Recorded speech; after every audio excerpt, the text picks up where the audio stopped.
Chapter 883. With you Lily's current identity, would it be too exaggerated to wear famous brands to the interview? However, she didn't bring the clothes she used to wear in the capital.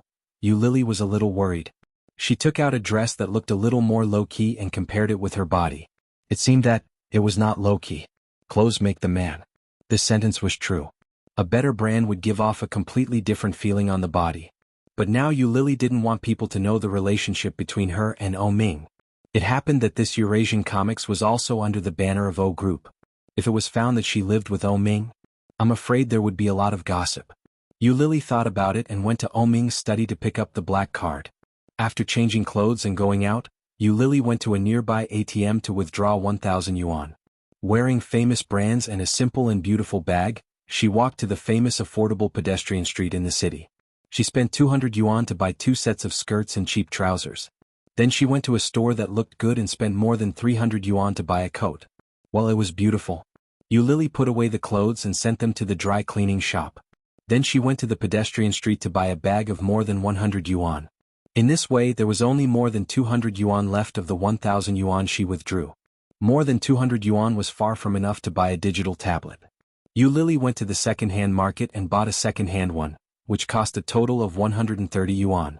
After shopping, it was already past 4 o'clock in the afternoon. Lily didn't have lunch at noon, so her stomach was growling. She picked up her mobile phone and called Oh Ming. Oh Ming was leaning on the chair to take a nap. When he heard the phone ring, he glanced at it casually and saw it was Lily, so he picked it up. Lily sounded very good and asked, "What do you want to eat?" "I'll go to buy vegetables." Oh Ming didn't have a housekeeper, so he usually didn't go out to eat. That was not good. Lily had been a housekeeper for Oh Ming for a period of time, so cooking was not a problem at all. When Oh Ming heard Lily's words, his lips were slightly raised and he looked very happy. He thought about it and said, "I'll eat whatever you cook." "Well then you can't be picky later." Lily's voice was with a warning, but she was full of smiles. He was in a good mood. Oh Ming could see that. After stretching he continued to work.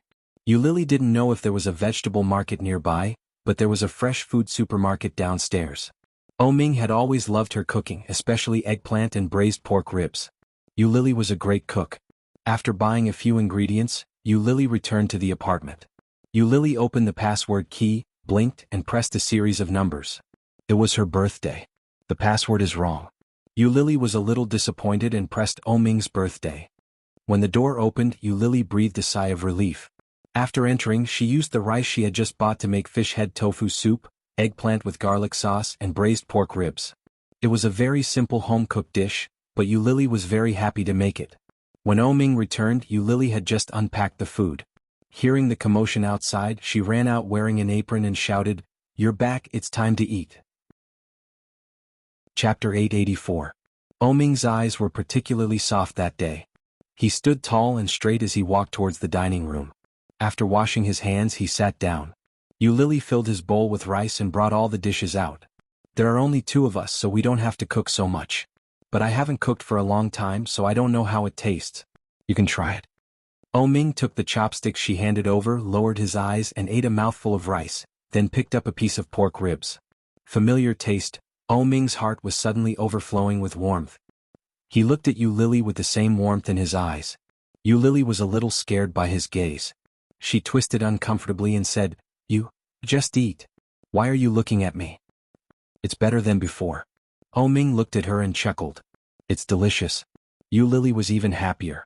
She gave him a bowl of soup, put it in front of him and said, "You often work with your eyes. Nourish them." "You're in such a good mood?" Oh Ming took it and scooped a spoonful. "Yes." Lily put down the chopsticks and said excitedly, I found a job. I sent my resume online today, and they asked me to go for an interview tomorrow. What a coincidence. You just told me a few days ago that you would arrange a job for me, and today I found one." As she spoke, Lily felt something was wrong.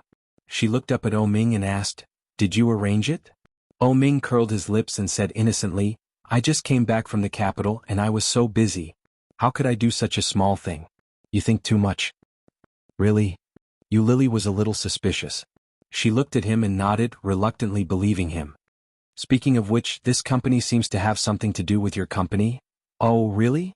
Oh Ming pretended to be surprised and asked, "What company is it?" "I won't tell you. I'll tell you after my interview." Yu Lily took a sip of soup and felt a little proud. My cooking has improved again. It's delicious.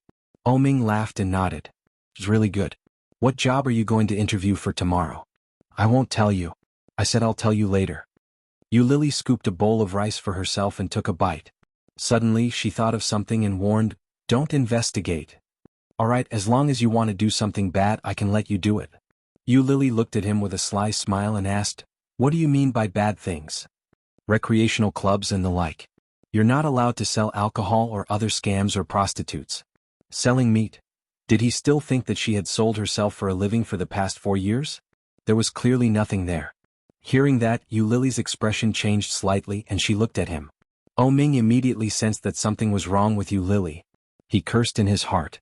After putting down the bowl of soup, he earnestly said, I'm not suspecting you.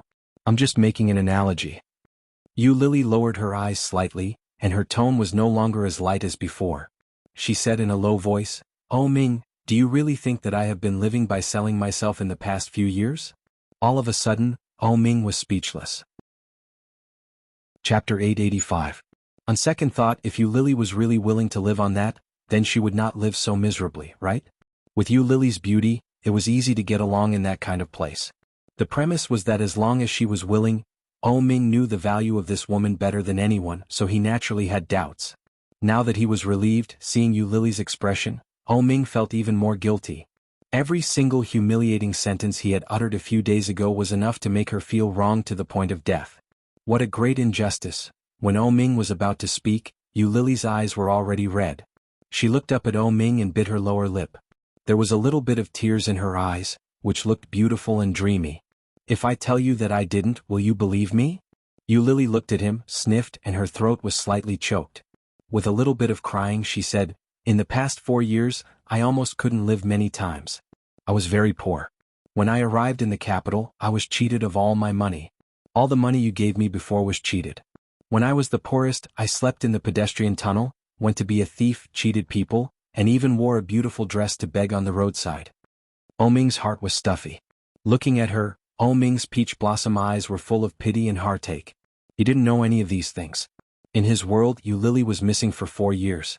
Similarly, in the 4 years when Yu Lily was missing, Ming did not appear. He never knew that she had lived so miserably. It was worse than he had imagined. No wonder she couldn't live. Yu Lily, there was a man behind me. He saw me on the roadside and thought I was very beautiful. He introduced me to work as a waitress in the nightclub, Yu Lily said, but she stopped crying and sneered. Ming was caught off guard by this sneer and his heart tightened. Yu Lily looked at Ming and said seriously, in the past 4 years if I had such a thought, I wouldn't have lived so miserably. Do you know why? Yu Lily's eyes were like the best obsidian, bright and smooth, beautiful and without a trace of impurities. It was as if there was a mirror inside, and Ming's reflection was clearly reflected in it. Subconsciously he asked, why? She smiled brightly and looked at Ming. There was not a trace of impurity in her eyes. Her smile was bright and beautiful. She said, because there is a man in my heart. Except for that man, I don't want anyone else. It contained a man. Ming looked at her and his breathing became erratic. His first reaction was to take her as his own. This man is he himself? After all, he was her only man. But wasn't the man in her heart the one with the surname Liu? Could it be that the one with the surname Liu had slept with her? He looked at her and asked, who is that person? Yu Lily felt a little hurt. She summoned up the courage to confess, but she didn't know who that person was. However, looking at his obviously moved expression, Yu Lily inexplicably felt that he was a little cute. She said, that person is very bad. When I was still underage he began to raise me. After he used gentle attacks to make me fall, he turned into a big bad wolf and ate me. I thought I hated that person because he was overbearing and exclusive just like the landlord in the past, but... Chapter 886. But, Yu Lily was halfway through her sentence when she suddenly stopped. Hearing Yu Lily's words, Ming felt a little itchy and couldn't help asking, but what? But I found that after living together for a long time, there are feelings. I thought I hated you, but in fact, when I was in the most difficult and desperate time, the first person I thought of was you. After I left Kingstown, I stayed in Yunnan for 3 months. In Lijiang in Yunnan, there is an activity which is to close your eyes and write the name of the person most important to you. I wrote your name. She always thought that the person she liked and wanted was Louis Han. But until she left and walked alone on the country road in Yunnan, she found the most real feelings in her heart. In the first month when she left Ming, she missed him, and missed him. She missed him crazily and wanted to go back. But at that time Lily did not dare to go back. She knew that she could not go back.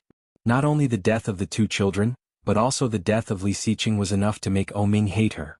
Lily was not afraid of death, but she was afraid that when she went back she would face Ming's hatred and hysteria. She could not bear that feeling. That feeling was worse than death. It was not until later that Lily realized that she only liked Lu Yihan when she was young, that she couldn't get him. She also envied Su Qianxi and longed for Lu Yihan's love. Or rather, it was more of an obsession. An obsession that could not be achieved but was not willing to let go. Knowing the answer in the deepest part of her heart, Lily's obsession with Lu Yihan had slowly dissipated, no longer the same as before. Lily looked at him with a smile and clearly saw Ming's dark brown eyes, which were full of emotion and disbelief. Looking at such a beautiful smile in front of him, he suddenly felt his heart beat fast. Ming's heart jumped uncontrollably. His heart was beating wildly and he was overjoyed. Ming had never felt so happy before, and in an instant he was surrounded by it. What is Lily saying? Is she just confessing to me? Ming had never heard of such a confession. From the beginning to the end, there was no word about love, nor was there any word about liking. Yet, it was able to make him feel the feeling of liking and the existence of love invisibly. At this moment, Ming had completely forgotten to react. There was only one thought in his mind: she cares about me and I like her. Ming did not know whether he was happy or unhappy. He looked like he was in a daze. If it were 4 years ago, Ming would be so excited that he would hold her and run around. Now, after all, 4 years had passed and everything had changed. Chapter 887. In fact, what Lily wanted to hear most was the word, Ming's girlfriend. When it came to Lily, she no longer felt dirty in her heart. Instead, it was a simple, mutual love relationship. Just like an ordinary boyfriend and girlfriend, they were naturally close and together. When Lily spoke, her head was getting lower and lower. Lily. Ming's voice suddenly sounded from behind, which startled Lily. She suddenly straightened up, looked up, and turned her head. Ming was on top of her head, looking at her with a pair of eyes. That pair of eyes was like a dense forest in the moonlight. The wind blew and the waves were endless, undulating, but it was so beautiful that it made people intoxicated. Lily looked at him and then, Ming suddenly lowered his head and kissed her lips. Without any defense, Lily looked at him with her eyes open, and her eyes gently blinked. From Lily's angle, she could clearly see the deep smile in Ming's eyes. It was like a little firefly flying through the forest, dreamy and beautiful. With a smile, Ming gently lifted her head and deepened the kiss. Lily closed her eyes and obediently responded. Ming's heart was full of waves. It was like a small boat in the vast sea, pushed left and right and finally returned to its own shore. Excited and moved. Ming's arms from her front, holding the back of her head, gently as if carefully protecting the most beautiful treasure. This kiss had nothing to do with lust. But it was the most comfortable moment for Ming in the past 4 years. After a long time, Ming gently released her. They gasped for breath and looked at each other. Lily's neck was a little sore, so she lowered her head and gently twisted her neck. Ming's eyes were deeper and his lips were slightly raised. He whispered, "What you said just now, were they all serious?" Hearing that, Lily looked up at him and her lips were also gently raised. She stood up, put her hands through his arms around his waist, looked up at him and said, "Can I?" "No." Ming put his hands on her upper body, and his lips were slightly raised. When Lily heard those words, she was a little unhappy. She lowered her head and was about to say something, but Ming kissed her lips. Ming's movements were a little wild, and he didn't give her any space to escape. He pressed her down and kissed her. Lily passively endured it. She leaned her head back and breathed heavily. He looked a little excited and said, "I don't need a nanny. I need you." Lily was still panting, looking at him with astonishment in her eyes. "From now on, you will live here and fulfill your responsibilities as a girlfriend." Ming looked at her with a wicked smile, and his eyes seemed to melt Lily. Lily's heart was beating faster. She looked at him and stammered, "What is the duty of a girlfriend?" "Eat together, sleep together, wake up together, play together, laugh together." Ming's eyes became darker and darker. He looked at her like a mysterious black hole that wanted to suck her in. Ming continued, "When the time is right, we will have children together, live together, and grow old together." His words were better than thousands of confessions. Chapter 888. Ming saw her tears, smiled, and his eyes were full of pity. He lowered his head and kissed her tears gently, saying, "I'm serious, Yu Lily. For years ago I also had such a plan. I even prepared a wedding dress, a wedding, a ring, and a venue just for one day when you told me that you were pregnant I would propose to you and let you marry me, be my wife and be the mistress of my family." However, when she successfully became pregnant, the answer she gave him was different. Yu Lily didn't know that in the past 4 years, he had loved her as much as he hated her during this time. When Ming said this, there was no other emotion in his eyes. His eyes were as deep as the sea, and his tenderness was boundless. Yu Lily subconsciously thought of the design drawings she had accidentally seen in his study a long time ago, as well as the site plan. Could it be that those were prepared for her? From 4 years ago, Ming had already prepared everything for her? Is this for real? Yu Lily couldn't believe it. She looked at him and asked, "What about your fiancé?" Ming's face darkened. He looked at her with some displeasure and whispered, "Did she look for you?" There was no denial, so it was true. That Shen Manting was really his fiancé. When she left, she knew about Miss Shen's existence. In the past 4 years, Shen Manting has been by his side, right? Yu Lily felt a little uncomfortable. But she also knew that she was not qualified to express any of her unhappiness to Ming. Now she was still just a mistress. Yu Lily looked down and nodded. "Yes, she called me today, but I blocked her." Ming was in a good mood when he heard that. He smiled and said, "Well done." Yu Lily felt a little inexplicable. She looked at him and said, "Why don't you ask what happened? What if your fiancé was bullied by me?" Ming chuckled, reached out and rubbed her short hair and said, "There is no suspense. She will definitely be bullied by you when she meets you." "You don't like her? What do you think?" Ming's voice rose slightly at the end, which was indescribably evil. Yu Lily's heart was beating fast. She gently pushed him away as if she couldn't accept it and said, "Since you don't like her, why are you still engaged to her?" "My mother arranged it." Ming pulled her aside and continued, "I'm already 31 years old. If I don't get married soon, not only my mother but even my father will come and urge me to get married. I'm the only son in my family." It was the expected answer, but Yu Lily still felt a little disappointed when she heard it with her own ears. Since it was arranged by his parents, it must mean that Shen Manting was a good choice for the family. It was necessary for them to be of equal status, right?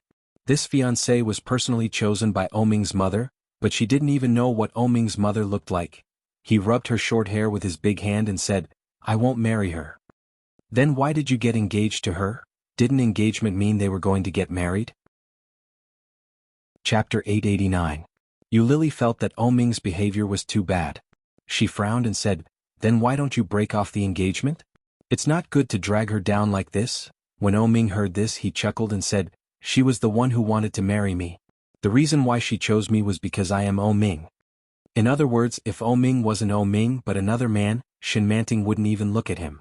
Ming glanced at her and said, "This kind of woman, without Shen Luo'an's support, can't even win my mother's favor by herself." "Shen Luo'an?" Yu Lily was shocked and said, "Shen Luo'an? Shen Luo'an, one of the 3 young masters of the capital?" This name could be said to be like thunder piercing the ears. In the capital, who didn't know Shen Luo'an? Just like in Kingstown, everyone knew Ming and Li Xiqing. Yu Lily had been in the capital for more than 3 years. Shen Luo'an. This name was too familiar. It's him. Shen Manting is Shen Luo'an's sister. Yu Lily's eyes widened and she couldn't believe it. If Yu Lily didn't take Shen Manting seriously just now she really began to recognize Shen Manting's strength. So that's how it is. No wonder Ming's mother chose Shen Manting. This is the real match, isn't it? And I'm just an orphan with no identity, no background, and no power. Deep in Yu Lily's heart, an emotion called inferiority began to spread disobediently. Yu Lily nodded and clearly knew the gap between herself and Shen Manting. Yu Lily felt a little sad. She lowered her head and said with a smile, "Let's eat. The food is cold." Yu Lily couldn't hide her thoughts in front of Ming. Ming could see the emotions in her heart with just a glance. But he didn't expose her. Hearing Yu Lily's words, he nodded and went to his original seat to sit down. After dinner, Ming had business to deal with, so he quickly went to the study. Yu Lily washed the dishes and cleaned up the surroundings. After confirming that there was no problem, Yu Lily returned to the room. After saying goodbye to Ming, Yu Lily went out to pick up the clothes that had been sent for dry cleaning. On the way back, Yu Lily saw a vendor selling DVDs on the side of the road. In big letters it said, $10 for 3 tickets. Take your pick. Obviously they were all pirated discs. This kind of small stall owner also had a lot of resources. Yu Lily covered her face with a scarf and quickly stepped forward. She deliberately whispered in Mandarin with a Hong Kong accent, "Boss, do you have spicy dishes?" The boss was also a straightforward person. When he heard this, he raised his eyebrows sensibly and whispered, "That kind is a little more expensive, 15 yuan for 2 tickets. Do you want Japanese, Korean, or European or American? Tell me, I have all of them here." Yu Lily's face was getting hotter and hotter, but she didn't forget to disguise her accent and said, "The spicy touch is expensive, so I'll make it cheaper." "Boss, they are all very expensive. How about this, you buy 2 of the most popular ones and I will give you an African one." Yu Lily almost knelt down. There is actually someone from Africa? Chapter 890. When she went back, Ming was still busy. Yu Lily blushed and stuffed the DVD into the gap of the sofa. After hanging up the clothes she took back, she went to the room to take a shower. When she was taking a shower, she secretly fantasized about watching that kind of film with Ming. Would she feel something? Wait, what if Ming felt something but I can't feel it myself? What should I do? I suspect that you have a cold sex. Ming's words in the morning were still ringing in her ears. Yu Lily felt a little embarrassed. In the past, when I secretly watched this kind of film without Ming's knowledge, I could feel it. Now, it should not be too bad, right? However, Ming was still working. If I secretly watched it now, I should not be discovered, right? After taking a shower, Yu Lily sneaked out of the living room in her pajamas. She took out the DVD from the gap of the sofa. Just as she turned on the DVD, she suddenly thought that if Ming suddenly came out, wouldn't it be very embarrassing? Oh my god, that would be too embarrassing. Yu Lily couldn't imagine what Ming's expression would be if he found out that she was secretly watching this kind of film. But Yu Lily was eager to verify whether she had a cold sex or not. Just in case, Yu Lily decided to sneak into the study and harass Ming. When she walked into the study, she found that Ming was not in the study. Quietly sneaking into the room, she heard the sound of water coming from the bathroom in the room. With a sigh of relief, Yu Lily quietly sneaked back into the study. After locking the door of the study, she turned on the computer again. After unpacking the DVD, she put it into the CD of the computer. Soon the picture came out. Yu Lily inexplicably felt a little nervous. Looking at the somewhat deceptive plot, her lips twitched. After clicking the mouse to fast forward, Yu Lily looked at the screen. Finally, skipping all kinds of plot foreshadowing, Yu Lily directly moved to the part of the exciting scene. She patiently watched the man and woman on the screen kissing, hugging, and making all kinds of ecstasy sounds. Yu Lily watched helplessly as all the foreplay was completed. Finally, it was time for the real show. She watched as the man entered the room, and the woman screamed out in pain and happiness. Yu Lily's eyes widened. Knock, knock. The door of the study was suddenly knocked and Yu Lily was shocked. He quickly shouted, "I'm inside." There seemed to be a moment of silence outside. Ming asked, "Why did you lock the door?" Yu Lily found it difficult to speak. She struggled for a moment before saying, "I'm practicing." There was no movement outside and Yu Lily finally breathed a sigh of relief. His gaze returned to the screen. There was a huge battle going on inside. The process was very long. He was not a second man. Appraisal completed. However, Yu Lily really didn't feel anything at all. Suddenly, the door of the study was opened. As soon as Ming came in, he heard the sound coming from the computer speaker. Yu Lily felt as if she had been caught doing something bad. She was shocked and hurriedly turned off the computer screen. But the battle in the speakers was still going on. Chapter 891. The headquarters of Eurasian Comics was still a little far from where she lived. The drive took a total of 40 minutes and with the walking time, it was nearly an hour. It was 9:50 when she arrived at Eurasian Comics. Several people had arrived at the scene for the interview. Presumably, there were not many people to be recruited this time, so there were very few people. After interviewing a few people, Yu Lily's name was called. Yu Lily was wearing the clothes that she bought yesterday. It was very ordinary, but the style was not bad. The company's executives inside had a good impression of this girl. Yu Lily introduced herself, and the executives also looked at her resume. They simply asked a few questions such as what work she had done, why she left, and her impression of the company, or why she chose this company. Yu Lily answered them one by one and seemed to be at ease. Then they asked Yu Lily to wait for the notice as usual. As expected, Yu Lily felt that she did a good job, so she was in a good mood. She walked out of Eurasian Comics and looked at the time. It was already past 11 o'clock. She called Ming and he answered the phone very quickly. Yu Lily didn't even realize that the phone had been connected, and she heard the sound of driving over there. After coming to herself, Yu Lily asked, "Hey, Ming, where are you?" "I'm going to pick you up." "Where are you?" "I'm now at XX intersection." "Well, stand still and I'll be there in 5 minutes. After that, Ming hung up the phone. Yu Lily felt a little strange. He actually arrived in 5 minutes? Did Ming know where I was and then he came here to pick me up? Yu Lily felt a little sweet in her heart, and her lips unconsciously raised. Standing on the side of the road, Yu Lily picked up her lipstick to touch up her makeup. Not long after she put the lipstick away, she heard the sound of a car coming. It was a stretch Lincoln. Ming's car window was down, and Yu Lily clearly saw Ming wearing sunglasses sitting in the car. So handsome. Yu Lily's smile became wider and wider. She opened the door and quickly walked in. "Are you hungry? What do you want to eat?" Ming took off his sunglasses and asked. "I want to eat noodles." "Let's go eat noodles." Yu Lily smiled like a flower. Seeing her smile, Ming was also in a good mood. He put on his sunglasses, started the car, and drove in the direction of a noodle house that Yu Lily used to like. Yu Lily used to be a regular customer, and Ming often came here as well. The manager inside knew Yu Lily. When he saw her, he immediately greeted her and shouted, "Miss you, Master O, long time no see. Please come in." Yu Lily and Ming walked into a private room. After ordering, Yu Lily went to the bathroom. There was no bathroom in the private room, but there were several in the noodle house. Yu Lily was a regular here, so she was familiar with the location of the restroom. Now was the peak period and there were many people coming and going in the restroom. If he went to the nearest restroom, he would definitely have to line up. Yu Lily walked to the end of the corridor where there were fewer people in the bathroom. Chapter 892. The woman surnamed Yu is here again. I thought she was not in Kingstown. The voice belonged to the manager who had just received Yu Lily. Yu Lily stopped in her tracks. She was in no hurry to open the door. That's right. But Ming didn't come here with this woman a while ago. This man is different when he's rich. He has both a fiancée and a mistress. He's so happy. The voice sounded like she was touching up her makeup. I'm so happy. Isn't that so? But Ming seems to have been with that woman surnamed Yu for a long time. Why is that fiancé still willing to be with him? I heard that the fiancé is also famous in the capital. Needless to say, a man like Ming is rich and handsome. Although he is a bit fickle, he also has the capital to be fickle. If I can keep up with such a man, I would rather marry him.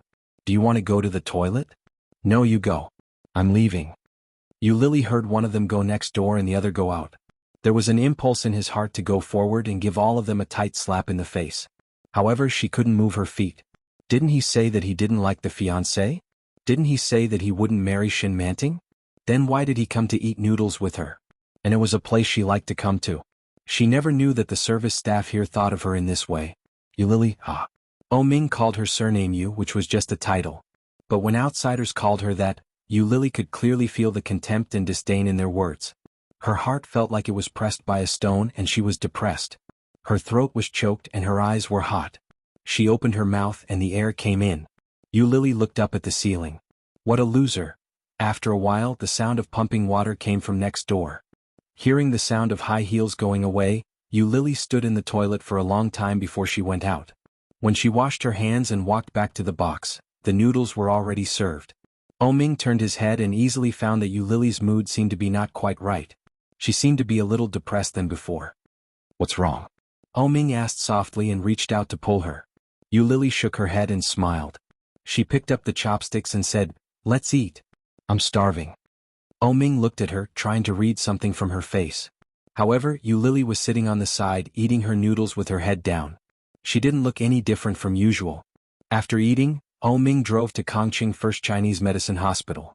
After Ming explained the symptoms to the doctor, the old doctor suggested that Yu Lily undergo acupuncture. After he was done with the acupuncture, he took a few pills and walked out with Yu Lily. Ming knew the reason for her coldness, but he didn't tell the doctor. Yu Lily didn't realize why, but she was still a little absent-minded on the way home. His mind was filled with the words of the two waiters. Hugging one in each hand, I'm so happy. We're here. Ming's voice brought her back to reality.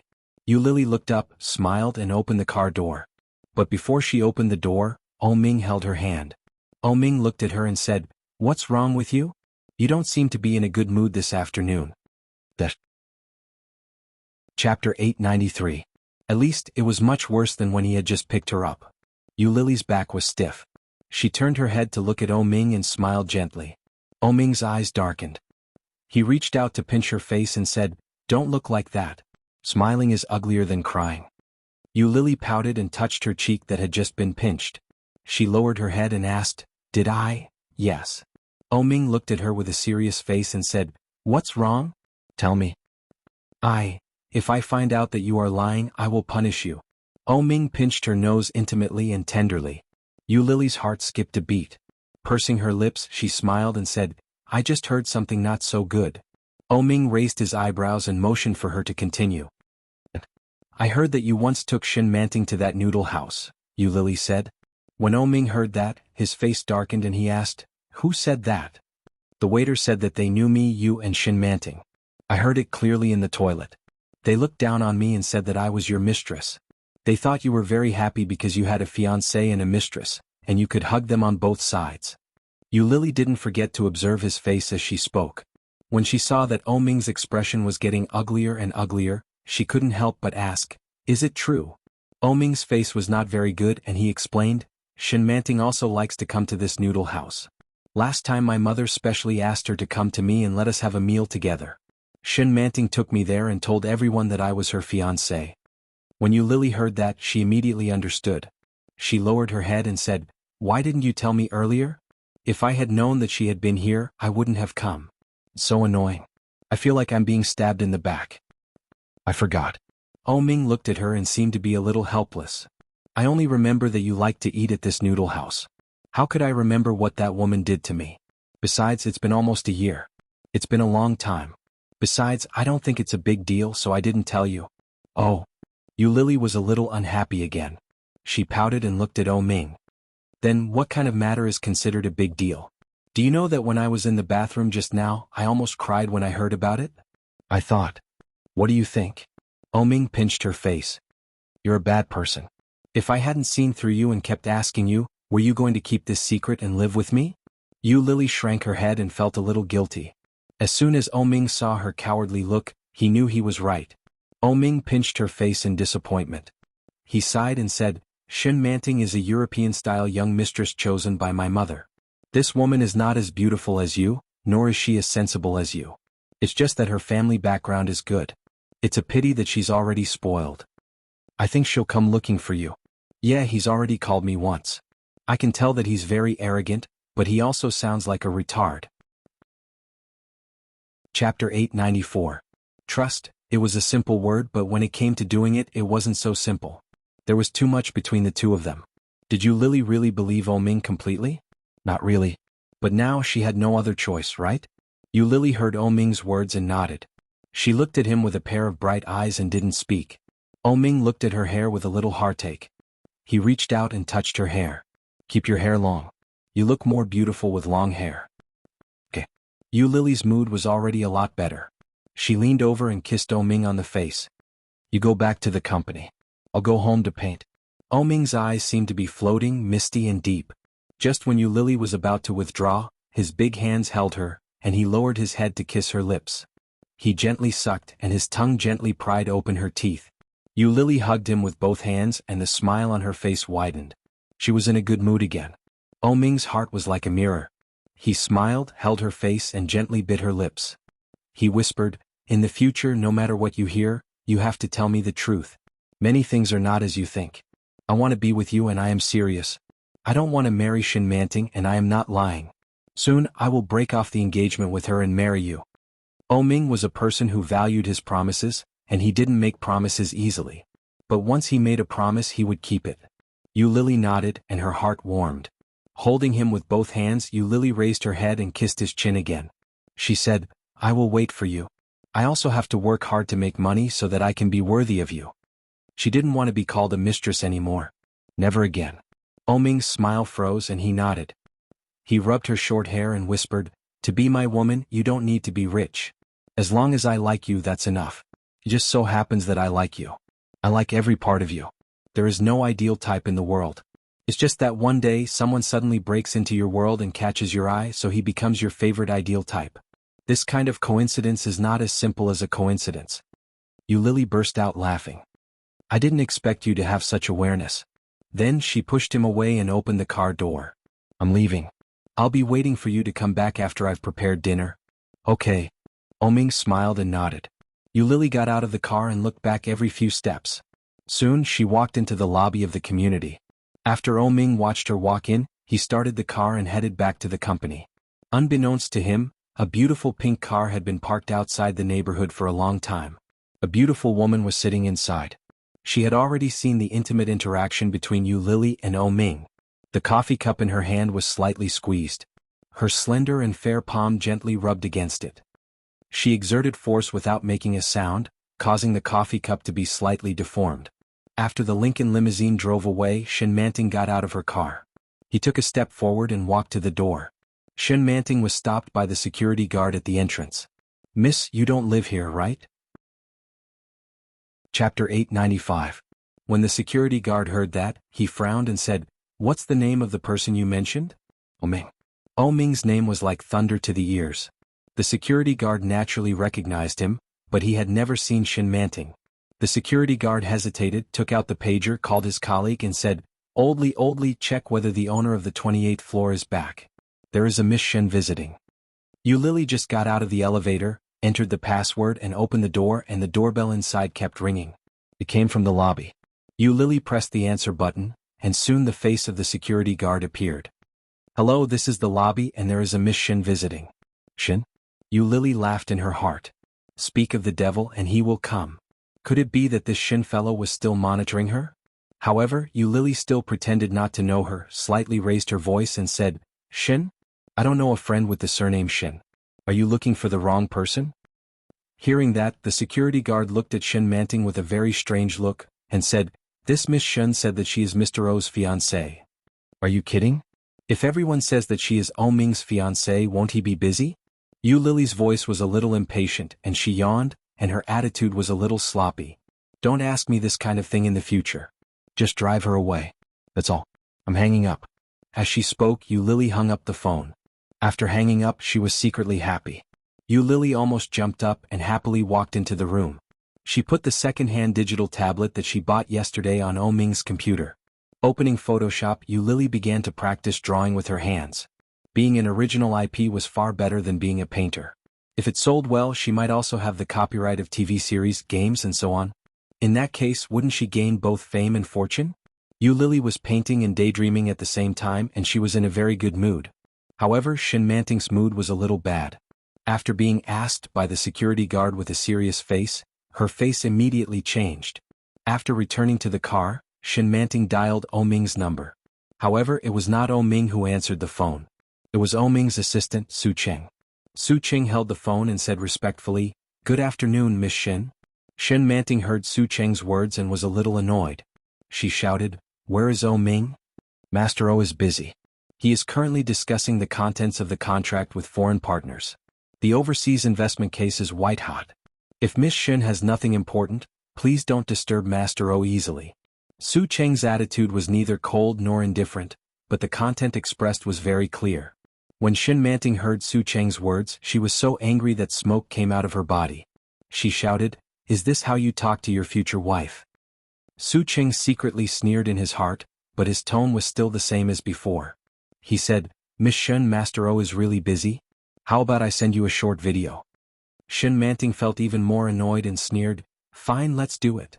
After that, Su Cheng hung up the phone. Then he used Oming's mobile phone to make a video call to her. Chapter 896. He was really busy. Shin Manting was not angry. She snorted coldly and was extremely unhappy. In such a busy situation, he actually went to have dinner with that woman. How important is that? Does Oming like that woman so much? Does he like her so much that he even ignores me, his fiancée? Such an obvious gap made it difficult for Shin Manting, who was born with a golden spoon in her mouth and grew up in the palm of her hand, to accept it. Shin Manting secretly calculated in her heart and called Oming's mother. It was now afternoon, and Oming's mother picked up the phone for a long time. It sounded like she was taking a nap. As soon as Shin Manting picked up the phone, she said sweetly, Hello, Auntie. It's Manting. What's wrong? Ming's mother had a cold recently, so when she spoke, her voice was a little nasal. Shin Manting could tell that there was something fishy going on. She exclaimed and asked, "Auntie, are you sick?" When Mother O heard this, she smiled and said, "You're such a careful child. I only said one sentence and you already understood it. Aya, as long as it's a person they can find out. Have you taken your medication? Have you seen a doctor?" Shin Manting's caring questions warmed Ming's mother's heart. Ming's mother was quite emotional and said, "It's a small problem. It doesn't matter." "That won't do. I'll go to your house to see you. We recently got a new batch of ginseng which is good for your health. I'll bring you one." Manting, "Thank you, but forget it. Good ginseng is hard to come by." Hearing Ming's mother's words, Shin Manting looked at the time. It was 2 or 3 o'clock in the afternoon. She smiled and said, "As long as it's for Auntie, it's worth it. Please wait for me. I'll probably be home in the evening." She said home, not your home. Shin Manting's tone showed that she regarded the O family as her own home. Ming's mother clearly heard it and asked, "Where are you now?" At the same time she also looked at the time. It was afternoon. "Come over and have afternoon tea with us." "Are you busy?" "I'm not busy. I'm just in Zhou City. It'll take about 3 to 4 hours to reach Kingstown. Please wait for me." Mother O was moved when she heard that. She said, "Forget it. You'd better get busy first. We'll get together when you're done. It will take 3 or 4 hours to get here." "No, Ming is so busy now and he can't take good care of you as his son. As his daughter-in-law, I have to make up for this gap. Please wait, I'll make arrangements first." With that, Shin Manting hung up the phone. When Mother O heard the busy tone from the other side of the phone, her heart was indescribably moved, and she was even more satisfied with this future daughter-in-law. She then called Ming, but it wasn't Ming who picked up the phone. It was his assistant, Su Qing. "Madam." Su Qing shouted and said, "Master O is in a meeting." "If that's the case, then give me a call after Ming's meeting. I have something important to tell him." Su Qing had an ominous premonition in his heart, but he still respectfully agreed. Ming's meeting lasted more than 2 hours. When it was over, it was already evening. Chapter 897. After the foreign guests left, Su Qing told Ming about the phone call from Ming's mother. After hesitating for a moment, Su Qing said, "In the afternoon Miss Shen called me. You were in a meeting at that time, so I asked her not to disturb you easily. I think Miss Shen went to talk to Madam about something." Su Qing didn't know much about Miss Shen. But just from the first few contacts, Shin Manting was very likely to do such a thing.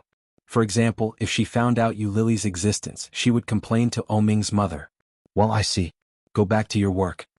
Ming took the phone and immediately returned a call to Ming's mother. Ming's mother seemed to be busy. After a long time she picked up the phone.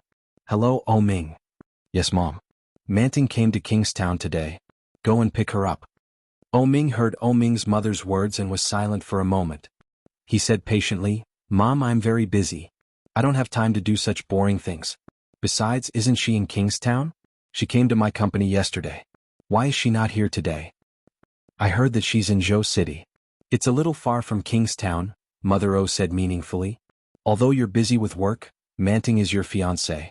You can't be too inconsiderate of her feelings. She heard that I'm sick, so she specially came from Zhou City to see me.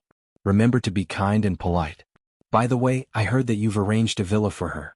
That's the right thing to do. Treat her well. Manting is a good girl."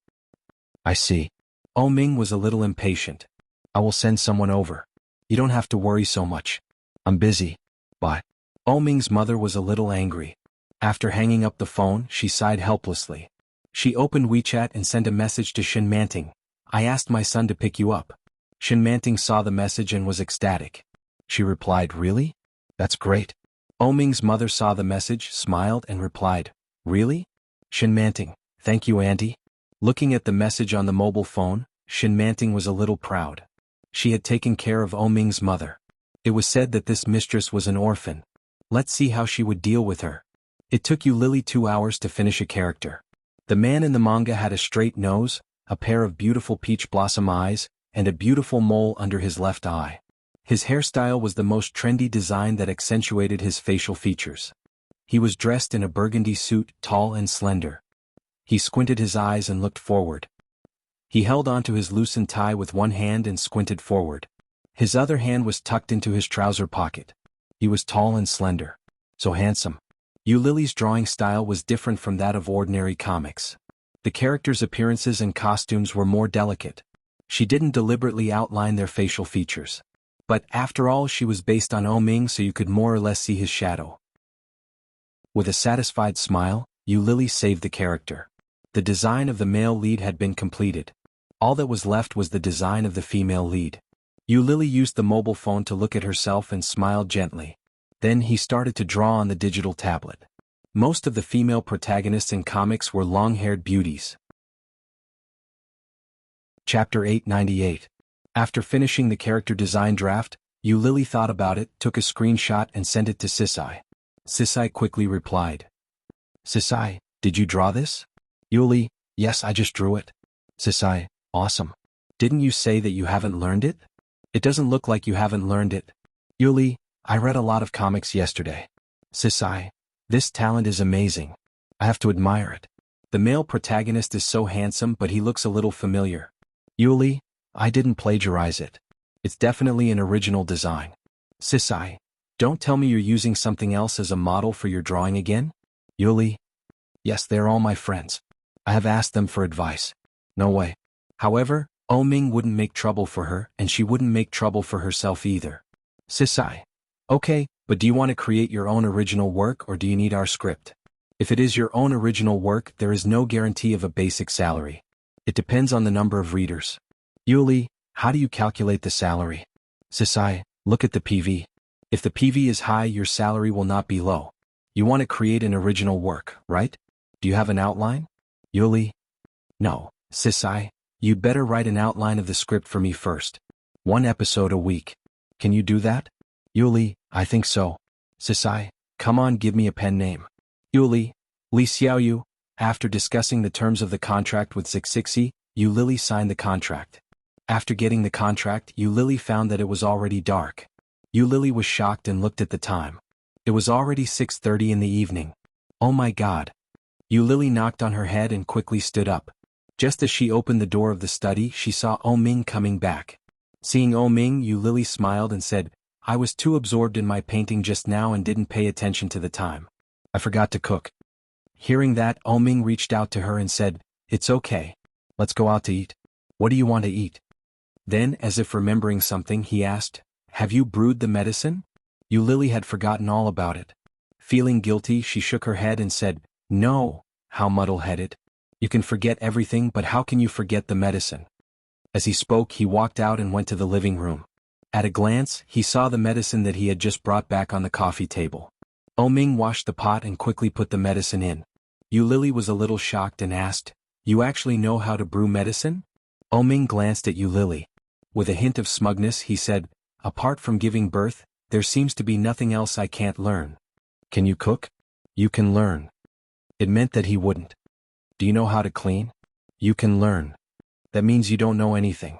Yu Lily looked at Ming with some contempt and said, humph, you only know how to brag. Ming smiled and reached out to touch her head. He said, I can also brag about you. Do you want to try? When Yu Lily heard that, she was about to refute when she saw the evil smile in Ming's eyes. That pair of eyes was full of ridicule. Yu Lily suddenly reacted, and her face suddenly burned. She stared at him, stomped her feet and turned around, shouting, pervert. Chapter 899. Ming walked toward her, and Yu Lily ran away with a red face and said, I'm hungry. I'm hungry too. Ming looked serious, but his eyes were full of emotions that made Yu Lily feel ashamed and angry. Yu Lily blushed even more. Ming's hunger was not the same as hers. As Yu Lily walked, Ming found that the clothes she was wearing were different from usual. When did you buy these clothes? Ming frowned and looked at her with some dissatisfaction. The clothes she wore in the capital should not have been brought here. Yu Lily stuck out her tongue and said, I don't want to be judged. You see, I'm a girl. If I wear famous brands, won't they think I'm not simple? At that time, someone will definitely investigate me. If she was found to be living with Ming, then things would not be so simple to solve. She had had enough of people pointing fingers at her. When others looked at her, there would always be a label in their eyes, a kept woman. Yu Lily didn't like that feeling. She really didn't like it. Before Yu Lily could finish her sentence, Ming could clearly feel her displeasure. Seeing her obviously accusing expression, his face softened a little. He touched her head and said, "Well, it's up to you. But when you're at home, don't wear these clothes. I don't like them." It was just like Yu Lily when she saw the capital. She was so down and out that it was heartbreaking. Oming also didn't like that feeling very much. Yu Lily smiled, and her smile was like a flower. Seeing that smile, Oming was also infected. With a chuckle, he took her hand and walked out. After the meal, the two returned home together. Oming didn't try again this time. After showering with Yu Lily, he went to work. Yu Lily went out on her own to print the contract. After sending the contract home, Yu Lily took a shower and then lay in bed to think about her new comic plot. She picked up a notebook and wrote it by hand. The next day was Wednesday. Yu Lily's first day at work, so she dressed properly. When she arrived at the place, she found that during the interview yesterday, 2 people had been hired. Yu Lily was one of them. The other one was a short girl. She wore black-rimmed glasses and wore ordinary clothes. She even looked a little rustic. Her name was Shanyu. After informing her colleagues in the department, Yu Lily became an assistant to an editor named Ziyu. As for Shanyu, she followed Sisai. Zixixi's real name was Yi Qianqian. She was a very beautiful girl with long curly hair, a long coat and a long skirt. One look and anyone could tell that she was a beauty. Yu Lily had already sent the contract out last night. She didn't want Sissy to know that she was Yu Xiaoyu. Sitting in her seat, Yu Lily found that this position was extremely idle. The main job was to review the artist's contract and the content of the comic. For the whole morning, Yu Lily was in a state of half busy, half idle, and half bored.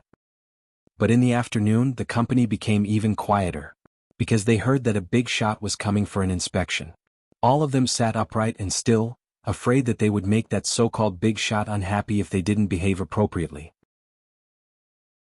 Chapter 900. She was very beautiful, with fashionable long curly hair hanging on her shoulders, and delicate makeup on her face. She wore a long pink coat with a white dress, looking cute and pure. She was expressionless and a little arrogant. It was the first time that Yu Lily had seen this woman. At a glance, she could see that this woman was a little cold and a little arrogant. The woman seemed to look over, and when she saw Yu Lily, her eyes seemed to be surprised. Yu Lily didn't know who this woman was.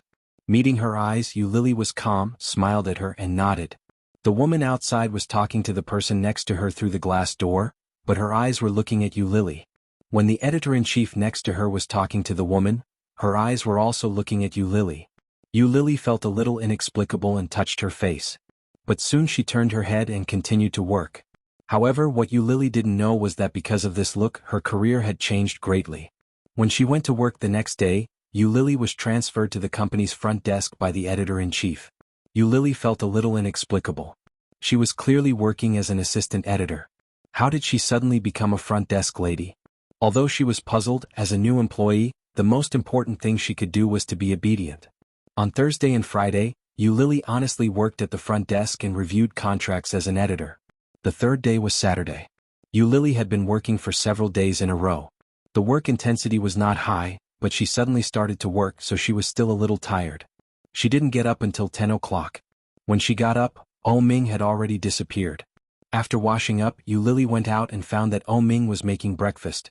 Fresh and good-looking sandwiches were placed on the table, and hot milk was steaming in the cup. When Oh Ming saw her coming out, he put down the black coffee in his hand and waved to her. "Come here and have breakfast." Yu Lily was full of happiness. After washing her hands, she picked up the 3 words. "Super delicious. How do you know how to make this?" "I told you there's nothing I can't learn other than giving birth." Oh Ming was beaming with joy, and there was an indescribable smile in his peach blossom eyes. He also picked up a sandwich and took a bite. "Drink a mouthful of milk. The medicine is almost ready. After breakfast, you can take the medicine in half an hour." This traditional Chinese medicine was used to adjust Yu Lily's cold sex. Yu Lily ate the sandwich and nodded. Halfway through breakfast, Oh Ming's cell phone rang. Yu Lily glanced at it and vaguely saw a name on the screen, Shin Manting. Yu Lily paused, but she quickly looked away and pretended not to see anything. Oh Ming didn't feel that anything was wrong. He calmly picked up the phone and ate his breakfast. However, to Oh Ming's surprise, the person on the other side was not Shin Manting, but his mother. "Lil, oh, where are you? Today is the weekend. Come home. I haven't seen you in a long time. I miss you." When Oh Ming heard this, he paused in the act of eating and looked at the time before saying, "All right, then wait for me. I'll go home in a bit." "Go home. When Yu Lily heard these two words, she looked up at him. What he said was, go home. Didn't Oming dislike Shin Manting and that fiancé? But why would he have a family with her? That. Chapter 901. What he said was to go home. Didn't Oming dislike Shin Manting and his fiancé? But why would he have a family with her? And the word go home came out of his mouth.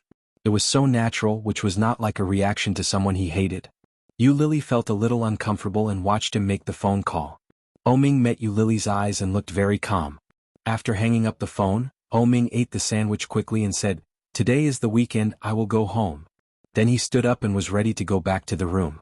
Yu Lily watched him stand up, holding the sandwich in her hands slightly tightened, and shouted, Oming. Yes. Oming turned his head and looked at her. Yu Lily looked at his calm expression and felt a little strange in her heart. She asked, who was the person who just called? My mother, she asked me to go home. When Yu Lily heard this, her heart seemed to be hit by something, and she felt a little uncomfortable. Did he think that I didn't see it? The phone call just now was clearly from Shin Manting. Seeing that she was obviously unhappy, Oming smiled and walked to her side. He kissed her on the cheek and whispered, don't worry, I'll be back in a moment. I won't be gone for long. Yu Lily looked at him for a long time and then nodded. Oming quickly went into the room to change clothes, took the car key and went out by himself. Yu Lily watched him go out, and her heart seemed to be blocked by a big stone. After finishing the rest of the breakfast, Yu Lily cleaned up, washed the dishes, took the medicine and went into the study to draw. At the beginning she couldn't get into the mood and her mind was full of nonsense. After about 2 hours Yu Lily felt something. She picked up the pen and began to draw. The day passed quickly, and Yu Lily didn't have lunch at noon. After all, she was a novice and she didn't know how to outline many scenes, so she had to find some landscape pictures to copy while drawing. After a whole day Yu Lily only drew one grid, and the efficiency was very low. Yu Lily's neck hurt after bowing her head all day. Twisting her neck, Yu Lily stood up and stretched. She ate some bread to fill her stomach and went to the supermarket to buy groceries. When Yu Lily put the rice cooker down, she gave Oming a call. Oming quickly picked up, but it sounded a little noisy on the other end. It sounded like an elderly woman talking. Yu Lily heard it clearly and asked, Oming, when are you coming back? As he asked this question, the surroundings grew quieter and quieter. Obviously, Oming was avoiding the crowd to make the call. Soon, a pleasant and magnetic voice could be heard saying, later. Have you had lunch? When do you mean later? Yu Lily avoided his question and said, remember to come back early. Alright, have you taken the medicine? Remember to take your medicine, remember to eat, remember to drink more water. The series of reminders warmed Yu Lily's heart. Well, you too. Remember to drink water and drive carefully. Okay, I'm a little busy here. I'll hang up first. Alright. Yu Lily threw her phone on the sofa and was in a good mood. Chapter 902.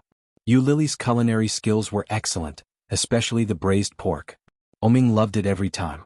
But it was a little troublesome, so Yu Lily didn't want to do it most of the time. That day she saw that the streaky pork tasted good, so she bought some. It took Yu Lily more than 40 minutes to prepare that dish. She busied herself in the kitchen. When all the dishes were ready, it was almost 7 p.m. Yu Lily looked at the time and called Oming. But this time the phone rang for a long time but no one answered. Finally, after a dozen rings, the phone automatically hung up. Yu Lily called again, but this time, it rang a few times before it was picked up. It was very quiet on the other end of the line. Only Oming's voice could be heard. Hello? Yu Lily heard Oming's voice and was a little unhappy. She asked coquettishly, why aren't you back yet? It was a little too quiet on the other end of the line. Even when he spoke, there was an echo. He said, later. I'm eating with my mother now. It's not easy for me to come back, so I have to stay a little longer before I leave. Hearing that, Yu Lily's mind subconsciously thought of the phone call in the morning. His return home. His mother. Why do they make me feel a little uncomfortable? Yu Lily wanted to ask, but she was afraid that he would think she was being too nosy. She hesitated for a moment and said, all right. You go ahead. Well, remember to eat. Oming was a little apologetic. After reminding her, he hung up. Yu Lily looked at the table full of food, and her mood suddenly fell to the bottom. She scooped a bowl of rice for herself and slowly ate it. Just as Oming hung up, Shin Manting opened the door and walked in. She was a little surprised to see him and said, so, you're here. What are you doing in the utility room? Nothing. Oming put his phone in his pocket and didn't even want to look at her. He turned and walked out. Shen Manting pulled him from behind and said, "Oh Ming, I'm your future wife. Can't you treat me better?" Oh Ming stopped and turned to look at her with a faint smile. He said, "Shen Manting, you really dare to say that? If it weren't for my mother, do you think I would be engaged to you?" When Shen Manting heard that, she smiled and said, "You can't say that. You know your mother's condition. Without my brother's help, do you think your mother would have survived until now?" Oh Ming raised his eyebrows slightly and shook her hand off. He looked at her with contempt in his eyes and said, "Shen Manting, you're so good looking. Why do you like a man like me? With your looks you can find any man you want. Why do you have a crush on me? I just like you. Don't think that I don't know that every time you go to the nightclub you're just putting on a show for me. Do you think that I won't investigate?" Shen Manting walked over and raised her head proudly to look at Oh Ming. "Just like how I investigated your mistress, I know everything." Oh Ming looked at her with disgust in his eyes. Shen Manting was always like this. She was superior, arrogant, and complacent. Obviously she didn't have much strength, but she relied on Shen Luo, and to be arrogant and domineering. She was simply a mentally retarded bigot. Chapter 903. Shen Manting was unhappy. She stamped her feet and snorted. Then she followed him out. Oh Ming sat down at the dining table. Shen Manting saw him sitting in front of Qiao Ziqing. She glanced at them and walked in that direction. She walked to Oh Ming's mother and said, "Auntie, let me help you with the rice. You should eat more." Qiao Ziqing looked at her daughter-in-law. The more she looked at her, the more she liked her. She nodded and said, "Okay." Shen Manting smiled proudly and looked at Oh Ming. Oh Ming acted as if he didn't see anything. He took the rice handed by the nanny and lowered his head to eat. Qiao Ziqing was a little dissatisfied and shouted, "Oh, don't just eat by yourself. Help Manting to eat." Oh Ming picked up some vegetables with his chopsticks and put them in Shen Manting's bowl. Then he continued to eat. His actions were fast and obviously perfunctory.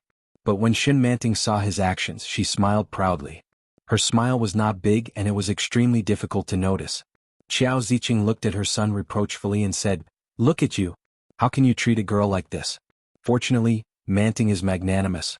After dinner I will send Manting back." Oh Ming was a little impatient, but when he saw the seriousness and expectation on his mother's face, he couldn't bear to refuse. He said, "Got it." Shen Manting smiled and lowered her head to eat. Sure enough, if she wanted to control Oh Ming, the best way was to control his mother first. Oh Ming's wife could only be Shen Manting. She didn't believe that with such a good condition, she couldn't be compared with a third son who had nothing. Hearing Oh Ming's response, Qiao Ziqing was finally satisfied and let him go. She picked up some food for Shen Manting and asked, "Are you used to living at Oh's place?" "Yes, it's very comfortable and Oh Ming treats me very well," Shen Manting said with a smile. "I'm here to talk about the wedding date. We're not young anymore. I'm already 27 years old. My grandmother told my fortune. She said that I have to get married this year. Otherwise I'll be in big trouble." Shen Manting nodded. Oh Ming sneered and said with some disdain, "What era is this? Do you still believe in this? For this kind of thing I'd rather believe it to be true than not." Shen Manting looked at Oh Ming with a serious look on her face. "The fortune teller also said that our lives complement each other. Let's get married this year," Shen Manting said with a threatening look on her face. Oh Ming nodded. Oh Ming's eyes were deep as he ate. The reason why Shen Manting could say such a thing was that she believed that he had to rely on Shen Luo, Anne's medicine to keep his mother alive. But what Shen Manting didn't know was that Oh Ming had already started researching the cause of his mother's illness 2 years ago. He had also been working on Shen Luo, Anne's secret prescription. Once he succeeded, he would no longer need to maintain this nominal fiancé relationship with Shen Manting. At that time he could openly break off the engagement and marry the person he truly loved. However, before that he could not afford to gamble. Hearing Shen Manting's suggestion, Oh Ming looked up and said expressionlessly, "It's already November and the year is almost over. There's only a little more than a month left. Isn't it too late to say it now?" Chapter 904. In fact, Shen Manting had already told Qiao Ziqing about this. "Sure." Hearing this, Qiao Ziqing smiled and nodded. "There are still 3 to 4 months until the new year. It's still not too late to start preparing for the wedding. Will I be able to hold a grandchild next year?" Shen Manting lowered her head and looked at Oh Ming shyly. Qiao Ziqing smiled even more happily and teased, "This girl is actually shy.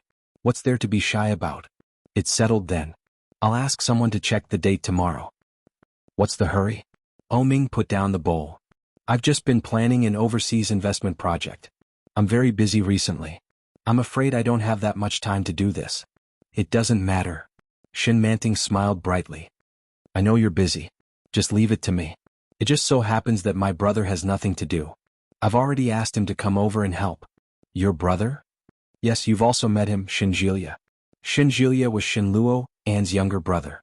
He was also a doctor, but he majored in psychology. Ming responded and put down his chopsticks. Looking at his mother and Shin Manting's happy faces in front of him, he couldn't express his annoyance. I don't plan to get married so early, Manting. My career is still on the rise. As you can see, wait for me for a while. Ming, I can't wait anymore. Do you want me to die next year? I've waited for you for 4 years and you still want me to wait? You're so selfish. Shin Manting pouted and looked like she was about to cry. Seeing this, Qiao Ziqing was also a little angry at Ming's attitude. She said, the best time of a girl has been wasted by you. How can you be like this? You're going to make me die of anger. Look at yourself. You're already 31 years old. Li Xiqing's twins are running around everywhere. The last time I came over you called me grandma. How can you say that your career is on the rise? You're so useless. Mom? Ming felt a little headache. Qiao Ziqing directly interrupted Ming's words. Anyway, don't worry about it. Go and do your own things. Leave the wedding to me and Manting. We must get married within this year. Shin Manting held Qiao Ziqing's arm and said emotionally, Auntie? Qiao Ziqing patted Shin Manting's arm and said, Manting, don't worry. I'm indebted to the Shin family. I won't let you down no matter what. Shin Manting was delighted to hear this. She sniffed and nodded in satisfaction. Ming didn't say anything. He stood up, picked up the pack of cigarettes and walked out. At that moment, Ming's father, Huijin, walked in. He looked travel-worn. Qiao Ziqing was pleasantly surprised to see Huijin. You're back? Doesn't it mean that he'll come back tomorrow? Huijin was handsome. Although he was already in his 50s, he still looked like a man in his 30s or 40s. Huijin's expression softened when he heard Qiao Ziqing's words. He walked over and said, I heard that Manting is here, so I ended it early. What are you talking about? Why are you so happy? Let's talk about our marriage, Shin Manting said with a bright smile. When Huijin heard that, he looked at Ming in surprise and said, Son, you've finally come to your senses. You know that you can't drag on at your age? Chapter 905. Are you full? You only ate a little? Qiao Ziqing said from behind, but Ming didn't pay any more attention to her. He walked straight outside. It wasn't just Shin Manting. Even Mr. and Mrs. O could see Ming's displeasure. Shin Manting felt a little awkward. She looked at Qiao Ziqing and asked, Auntie, is it good for us to force him like this? Qiao Ziqing looked disapproving and said, It's not right for you to think that way. Back then, when Lao married me, he was also very unwilling. Later on, he still doted on me like a treasure. Let me tell you, men have to be forced. If you don't force him, he won't be able to do anything. Shin Manting suddenly felt relieved. She nodded and smiled brightly. That's what my grandmother told me. No matter how playful a man is, he'll learn after marriage. What's more, Ming is such a responsible man. Hearing Shin Manting praise her son, Qiao Ziqing was equally happy. Soon, the two of them began to discuss the matter of marriage. Ming was a little annoyed as he walked outside. After lighting a cigarette, he dialed the number to the Pharmaceutical Research Institute that he had privately built. He asked about the progress and they said a lot, but in the end there was still no result. Ming was already in a bad mood, but it suddenly became even worse. He regretted it. If he had known this would happen, he wouldn't have brought Yu Lily back from the capital at this critical juncture. Now that the matter had not been resolved, and Yu Lily was so sensitive, if she sensed that something was wrong, she would definitely overthink it. What should I do? Ming took a deep drag on his cigarette. He felt a splitting headache. He took his car keys and walked toward his car. Before he could put the keys in, he heard Huijin call out, Xiao O. When Ming heard that, he turned his head. Huijin stood at the door and looked at him meaningfully. A pair of slightly wrinkled peach blossom eyes looked in his direction and said, Let's talk. Ming didn't go home, so Yu Lily was in a very bad mood. After dinner, Yu Lily was no longer in the mood to paint. She lay on the bed, her mind full of random thoughts. Holding her phone, she wanted to call Ming, but she didn't dare do it. What if he found her annoying? What should she do? With her current status, What right did she have to ask him where he went and who he was with? Yu Lily was very clear, but at the same time she felt a strong sense of loss. The gap between them was still too big. Yu Lily was extremely upset. After rolling on the bed for a while, she went to take a shower and then went to the study, turning on the computer to draw. When it was about 11 o'clock, Ming still hadn't come back. Yu Lily's heart felt empty. She picked up the phone and dialed Ming. The call was quickly answered and Ming's voice came through. "You're not asleep yet?" His gentle question made Yu Lily feel relieved. She pouted and said, "I can't sleep if you don't come back." "Where are you?" Ming was silent for a moment. After a long time he said, "I'm not going back tonight." Chapter 906. "Oh," Yu Lily asked, "at your mother's place?" "Yes." "Remember to sleep early and remember to take your medicine," Ming replied calmly. Yu Lily's chest tightened and she felt indescribably depressed. However, she couldn't say anything. After a moment of silence she said, "Got it. Go to work. Good night." "Good night." After hanging up the phone, the air was dead silent. Her mood seemed to be hollowed out by his words and it was terrible. Yu Lily looked at the ceiling for a long time, then threw the phone away, covered the top of her head with the quilt and closed her eyes. She didn't sleep all night. There was still a lot of food left from last night's dinner. Yu Lily didn't have extra money, so she put it away. She heated it in the microwave and ate some. Her eyes were a little painful, but she couldn't fall asleep. Yu Lily put on a loose sportswear and went out for a run. The apartment where Ming lived was located in the prosperous area of the city, and it was also a very famous area for the rich. There were many parks and squares. Yu Lily trotted all the way and after 2 laps, it was already dawn. When she returned to the apartment, it was already after 9 o'clock. She pressed the elevator button and she was a little out of breath. Suddenly there was the sound of a suitcase being pulled, but Yu Lily didn't care. However, there was a sudden exclamation behind her, and it seemed to be a little surprise. It was a man's voice shouting, "It's you?" Yu Lily didn't know whether it was an illusion or something, but she felt a little familiar. Turning her head, she saw a young man who looked about 25 or 26 years old standing not far behind her. He was wearing a pink suit, pulling a suitcase and looked very well equipped. He had a fashionable hairstyle and a carefully groomed face. At first glance, she knew he was a very particular person. However, the man's smile was bright, and he was full of sunshine and cheerful appearance.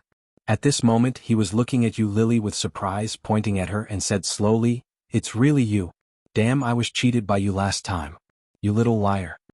Yu Lily looked at the man and the familiar feeling came. Seems I saw him when I was a bartender? Could it be that he had been deceived by her? Yu Lily immediately turned her face away and pretended to be calm as she said, "You must have mistaken me for someone else. I don't know you. How is that possible? We must have met before. You are that, who was that? What's your name? Li Xiaoyu? Right, it must be you." Shinjilia looked at her with certainty and said, "I'm very sure, but Li Xiaoyu is definitely your pseudonym. What's your real name?" Yu Lily was a little annoyed. She turned her head and scolded, "Are you crazy? I don't know you. Tieske, I still have that 1982 Lafite." Shinjilia's interest was piqued and he said, "I don't have any intention of getting even with you. I just want to be friends and get to know you better. My name is Shinjilia and I'm 26 years old. I just moved here today. Do you live here?" Yu Lily didn't want to leave him behind. When the elevator arrived, she immediately walked in. Shinjilia followed her in and pressed the elevator button. It was the 20th floor. Chapter 907. Yu Lily was a little impatient. She looked at him with annoyance and said, "Why are you so talkative?" Shinjilia immediately shut up. Yu Lily glared at him and pressed the elevator button for the 26th floor. Shinjilia didn't say another word. He secretly memorized the floor number. When the elevator stopped on the 20th floor, Shinjilia pulled his suitcase and walked out. His smile was as bright as the sun. He looked like a handsome, sunny young man who had just walked out of a comic. "I'll move first. I'll come to play with you later." Yu Lily didn't want to pay attention to him at all. After pressing the button to close the elevator door, she pressed the button for the 26th floor to cancel. Then she pressed the button for the 28th floor and went up. As soon as she went up, Yu Lily felt very sleepy. She changed her clothes, hugged the quilt and fell asleep. He slept until the middle of the night. When she woke up, Ming was already sleeping beside her. He was only wearing a bathrobe. His breathing was even and his arm was on her waist. It was a familiar and natural action, but at this moment, Lily felt a lump in her throat, and she almost couldn't hold back her tears. Leaning into his arms, Lily greedily and carefully breathed, smelling his scent, and closed her eyes. The next day, Monday, Lily was directly sent to the front desk and became a temporary receptionist. However, she stayed there for 3 days. On the 4th day, Lily finally couldn't help it. She went to the chief editor's office and knocked on the door. "Come in." After Lily went in, the chief editor just glanced at her, then lowered her head and said, "What's the matter?" "Chief Editor Zhou, when I came here, I was interviewed for the position of an editorial assistant, not a receptionist. Why did you ask me to go to the front desk?" Chief Editor Zhou pushed her glasses and said matter-of-factly, "You are a newcomer, so you should help each other. The front desk is temporarily short of staff, so I just asked you to fill in for a few days. A new receptionist will come tomorrow, and you can go back to the office to work tomorrow." This explanation was a bit far-fetched. Shanyu was still a newcomer. Why did Lily work at the front desk instead of Shanyu? Lily was not very convinced, but when she heard this, she had nothing to say. The next day, when Lily went to work again, she went straight to the office to wait for her shift instead of going to the front desk. Ziyu saw her and said, "Aren't you supposed to be working at the front desk? Why are you still here?" "The chief editor said that I can come back to work here. There will be a new receptionist coming today."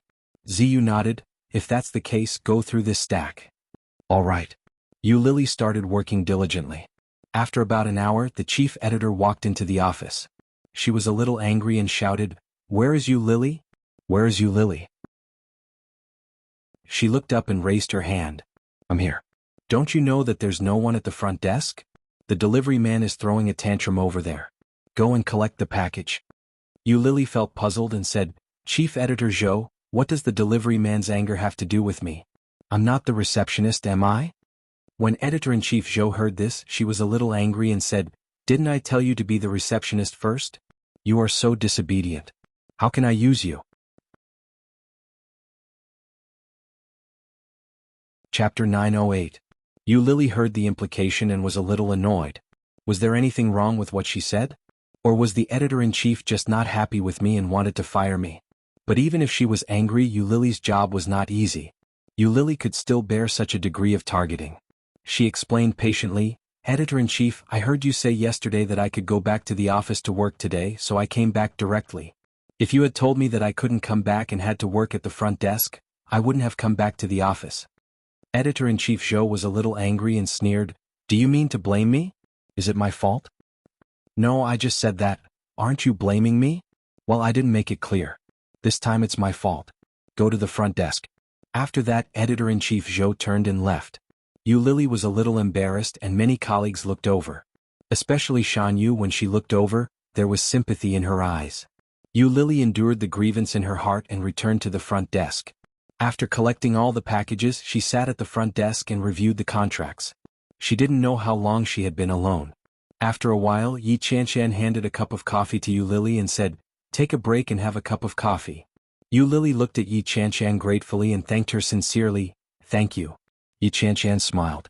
After looking around, she went to the front desk and sat with Lily.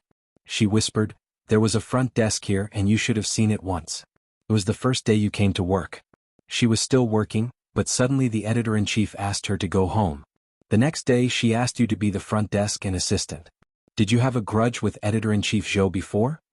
Lily had expected that Editor-in-Chief Zhou was deliberately targeting her, but she still felt a little wronged when she heard it from her colleagues. After thinking about it carefully, Lily felt that there should be no reason for her to offend the editor-in-chief. Shaking her head, Lily looked at Yi Qianshan and asked, "How long have you been working here?" "Meh. It's been more than 3 months." Yi Qianshan took a sip of coffee and smiled. She said, "Eurasian Comics is a new website. It's only been open for less than 3 months, but from the looks of it, it has a promising future ahead of it. But if you work at the front desk, you won't have much of a future. You have to strive to become an assistant editor as soon as possible so that you can slowly learn things." How could Lily not understand this? But at the moment, Editor-in-Chief Zhou was their boss. Above Editor-in-Chief Zhou there was a chief editor. However, the chief editor did not come here often. It was said that he would only come here once or twice. If Lily hadn't guessed wrong, The person who had spoken to Editor-in-Chief Zhou last time and made Editor-in-Chief Zhou act like a lackey should be the Editor-in-Chief of Eurasian Comics. Thinking of that woman, Yu Lily immediately remembered the last time she and Editor-in-Chief Zhou looked at her and talked. Is it because of that woman that Editor-in-Chief Zhou is targeting me? But when did she offend her? Yu Lily frowned and thought for a long time, but she couldn't figure out the reason. Speak of the devil. Yu Lily inadvertently looked up and saw the woman at a glance. It was the woman who had a pleasant conversation with Editor-in-Chief Zhou a few days ago. She was suspected to be the chief editor. Chapter 909. Shen Manting walked over with a beautiful handbag. She was twirling a furry ball in her hand. It was a beautiful furry ball of bright red color. Yu Lily recognized it at a glance. This fur ball seemed to be the latest decoration of a luxury brand. It was made from the most beautiful part of the tail of the red fox. It was particularly precious. She had seen it in a magazine and liked it very much. Unfortunately, although Yu Lily liked it, she couldn't afford it. Seeing her coming over, Yi Qianxian felt a little familiar, so she nodded with a smile. However, Shen Manting didn't even look at Yi Qianxian. She looked straight at Yu Lily and asked, "Is your chief editor Zhou here?" "Yes, in the office. Let me call her for you?" While Yu Lily was talking, she had already picked up the phone and called Chief Editor Zhou.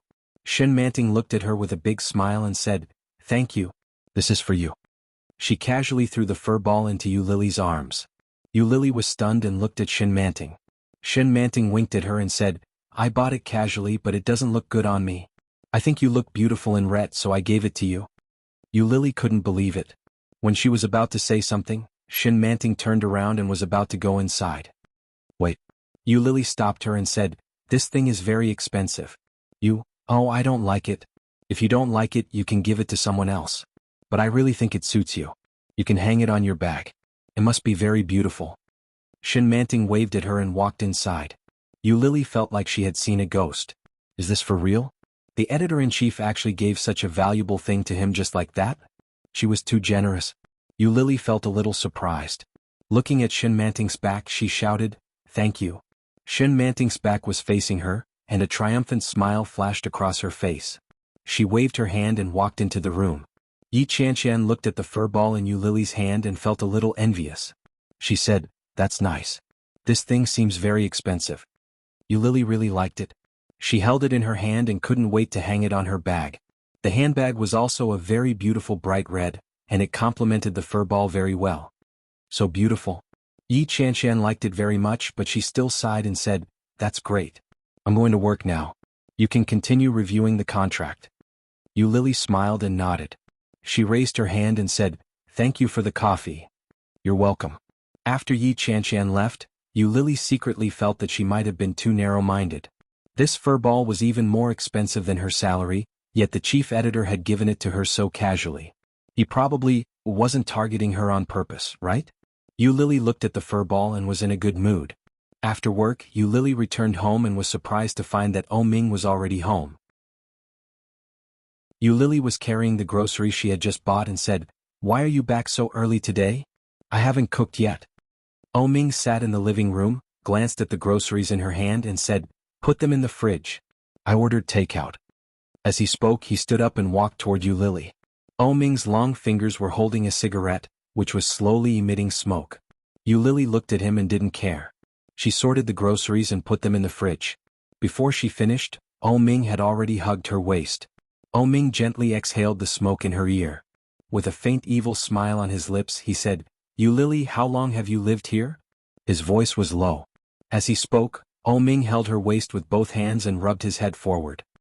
He gently rubbed his cheek against her face, and the corners of his lips seemed to touch her from time to time. If it had been the usual Yu Lily, she would definitely have raised her head to meet his touch. But at that moment, Yu Lily felt a little uncomfortable. Yu Lily looked sideways, kissed him gently on the lips and said, "About 10 days?"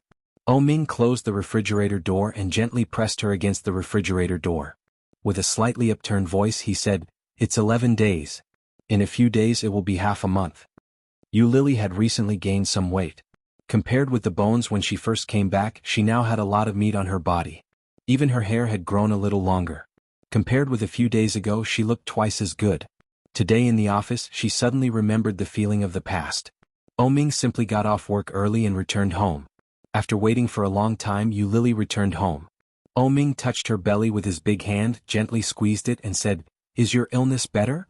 In order to respect her, Ming had not expressed any intention of asking for anything during this time. But today he couldn't help it.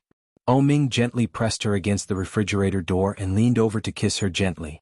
Seeing this, Yu Lily suddenly understood. Her heart tightened and she felt a little nervous and guilty. Facing his fiery gaze, Yu Lily put her hands around his neck and said, "Not yet." Yu Lily was about to speak, but Ming had already pressed her down and kissed her fiercely. Yu Lily exclaimed, and her slender waist was almost broken. She shouted, "Be gentle." Ming heard that and loosened his grip, but his action was still not gentle. Yu Lily let him do whatever he wanted, but her body didn't feel anything. She was even a little annoyed and disgusted. An idea quickly began to expand in her mind. All he wanted was her body. When this idea popped out, Yu Lily's originally reluctant heart felt more and more impatient. She gently pushed him away, but Ming didn't let her move. He looked at her with a pair of deep peach blossom eyes. They looked at each other and didn't say a word. Chapter 9-10. Ming stopped what he was doing and pulled himself away. Yu Lily touched his pocket and saw that he took out a bottle of something. Watching him use it, Yu Lily gritted her teeth and closed her eyes. Ming continued. This time Yu Lily didn't cry out in pain. She was carried to the sofa and they lay together. But no matter what he did, she didn't feel the slightest bit. The only feeling was discomfort. Yu Lily lay on the sofa and didn't feel anything at all. She was like a dead fish. Ming almost thought that he was King. Ming got up in annoyance, took a cigarette box on the side, lit it and took a long drag. Yu Lily was tired. After Ming finished, she lay on the sofa and looked at him. She was a little tired and said, "I'm hungry." Ming blew out a smoke ring. Looking at her innocent expression, he felt even more annoyed in his heart. This woman always had such an expression on her face. Even when he was at his most excited, she would still call him perfunctorily. How could a man tolerate this? Ming narrowed his eyes and said, "Someone will deliver the food at 8 o'clock. As he spoke, he had already put on his clothes. Ming picked up the car key and stood up. Yu Lily grabbed him and panicked. "What are you going to do?" "Let's go for a walk." Ming moved her hand away and walked out. Yu Lily was a little disappointed. She watched him open the door and walk out. She sat on the sofa and felt a little lost. Shin Manting listened to the commotion on the other side and heard all the strange noises. She could guess what was going on. There was only so little between a man and a woman. Without sex, how could there be love? Now, even their sex life was not harmonious. Ming was at such a young and vigorous age, and his physical condition was so outstanding. Who would be able to endure it? Since Ming was out now, it was time for her to do it. Shin Manting picked up the phone and dialed Ming's number. But soon she immediately thought of something and pressed the number. After thinking about it, she called Xiao Ziqing. The phone was quickly connected. "Hello, Auntie?" Shin Manting's voice was sweet and easy to please. Xiao Ziqing had just finished her dinner and was in a good mood when she heard Shin Manting's voice. She asked, "What's the matter? Why are you so happy?" "Really?" Shin Manting looked in the mirror and smiled. She suddenly felt that the person in the mirror was beautiful. "It's so easy to see. Actually I prepared a surprise for Ming, but you know how he treats me. I'm afraid that he won't come. Can you ask him to come over? The little girl is quite smart. Where do you want him to go?" Shin Manting was a little proud and said, "You can say that you are now in the Shishan Villa and wait for him to pick you up." Okay, I'll listen to you. I'll call him." Shin Manting's heart was filled with joy. She quickly put the phone aside and entered the cloakroom. Just as he was about to find a bar to relax, he received a call from his mother. When he heard that she was in the West Mountain Villa, he suddenly felt a headache. Ming drove to the Shishan Villa area and rang the doorbell. Chapter 9-11. Shin Manting was obviously very happy to see him. She pulled him in and then closed the door. Ming looked inside and frowned. He looked around and asked, "Where is my mother?" Shin Manting stood behind Ming and did not speak. Ming turned around impatiently, but when he turned around he was stunned. Shin Manting had taken off her bathrobe. When Ming turned around, he saw Shin Manting's sexy figure at a glance. Her sexy black lace underwear accentuated her fair skin, making it look even more tender and beautiful. Ming's eyes fell on her body immediately. Her beautiful body proportion, well-maintained skin, and figure were all the best. Shin Manting leaped up and pounced on Ming. Ming was shocked and subconsciously wanted to avoid her. Shin Manting had expected it. She turned around and hugged him tightly. Shin Manting was a little shorter than Lily, but she was much sexier than Lily. She was petite and exquisite. From Ming's point of view, he could clearly see Shin Manting's deep white cleavage. Seduction. Ming was a man and a normal man in the prime of his life. He didn't enjoy himself at home. Now seeing such a picture, Ming only felt his throat tighten. Shin Manting sensed his reaction and kissed him on the lips. Ming swallowed a mouthful of saliva. Seeing her obvious seduction, he suddenly felt that he couldn't control himself. However, at the same time, his mind seemed to think of Lily's beautiful face. Ming turned his head and reached out to push her away. With a straight face, Ming looked at Shin Manting in front of him and was a little annoyed. "What are you doing?"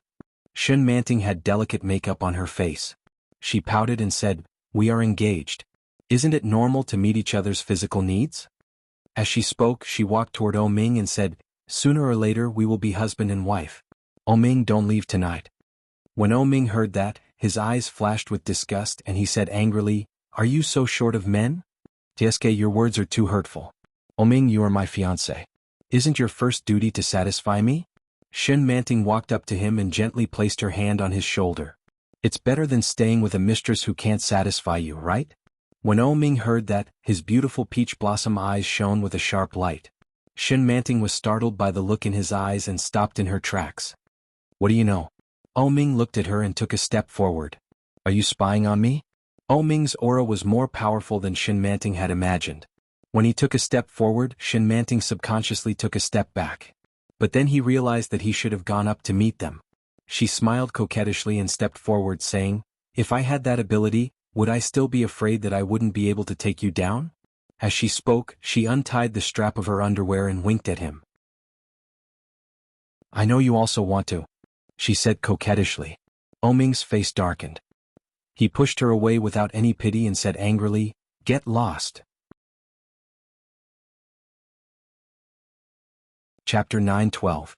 Ming's face was cold. He turned and walked out. Shin Manting looked at Ming's back and shouted, "What's so good about that mistress? Ming, you be ****starred." Ming opened the door wide and walked out without the slightest intention of closing the door. The cold wind blew in and Shin Manting shivered from the cold. Seeing Ming's lack of pity, Shin Manting was so angry that she hit the sofa and shouted, "Be ****starred." After what Shin Manting had done, Ming felt even more suffocated. He found a random bar and downed a lot of alcohol. Ming was drunk, but he could only lie on the bar feeling dizzy. Losing his balance, Ming fell straight down. Bang! The stool was overturned by Ming and the noise was loud. The waiter had a headache and helped him up. He said, "Sir, you should call someone to pick you up. How can you drink so much?" Ming was dizzy from the fall and his mind was a mess. The waiter knew that he was too drunk, so he said, "Where's your phone? Take it out and see who is the best person to call." When Ming heard that, he took the phone out of his pocket and pressed the 1 key. The waiter was a little speechless because the number that Ming dialed turned out to be the word that cursed people the most. Bitch. Lily was drawing. There were only a few strokes left on the last frame. Seeing that she was finally about to finish the first episode, she felt indescribably satisfied. The phone rang. It was Ming. "Hello. Lily." Ming sounded drunk as he shouted, "I'm drinking." Lily frowned and asked, "Where are you?" "Where am I? I don't know." Ming sounded very drunk. Ming's alcohol tolerance was very good. To be able to drink to this extent, how much could he drink? The waiter quickly took the phone and gave Lily the address. Lily put down her paintbrush without saying a word, put on some clothes, and took a taxi to the bar the waiter had mentioned. Ming was helped to sit at the bar counter. In front of him was a large pile of wine bottles and glasses. Lily had a headache. She quickly took her hand from the waiter and said, "Thank you. Let me do it." When Ming heard Lily's voice, he turned his head and smiled happily. "You're here?" As he spoke, he hugged her with both hands and said, "Let's go home." The smell of alcohol filled the air. Lily frowned in disgust, pushed him away and said, "How much did you drink? The smell is so strong." When the waiter saw Lily, he was a little surprised, but he still took out the bill and said, "This gentleman drank a lot of wine and you haven't paid yet." Lily looked at the list and felt a headache. Ming held her in his arms and rested his head on her neck, panting slightly. He must have drunk too much and was feeling unwell, right? Yu Lily patted his face in disgust, took out the leather armor from his pocket, took out a card and handed it to the waiter. The waiter took the POS machine and entered the password for Yu Lily. Yu Lily skillfully entered the password, but it was wrong. Yu Lily was stunned. When she saw the waiter's surprised look, she felt a little embarrassed.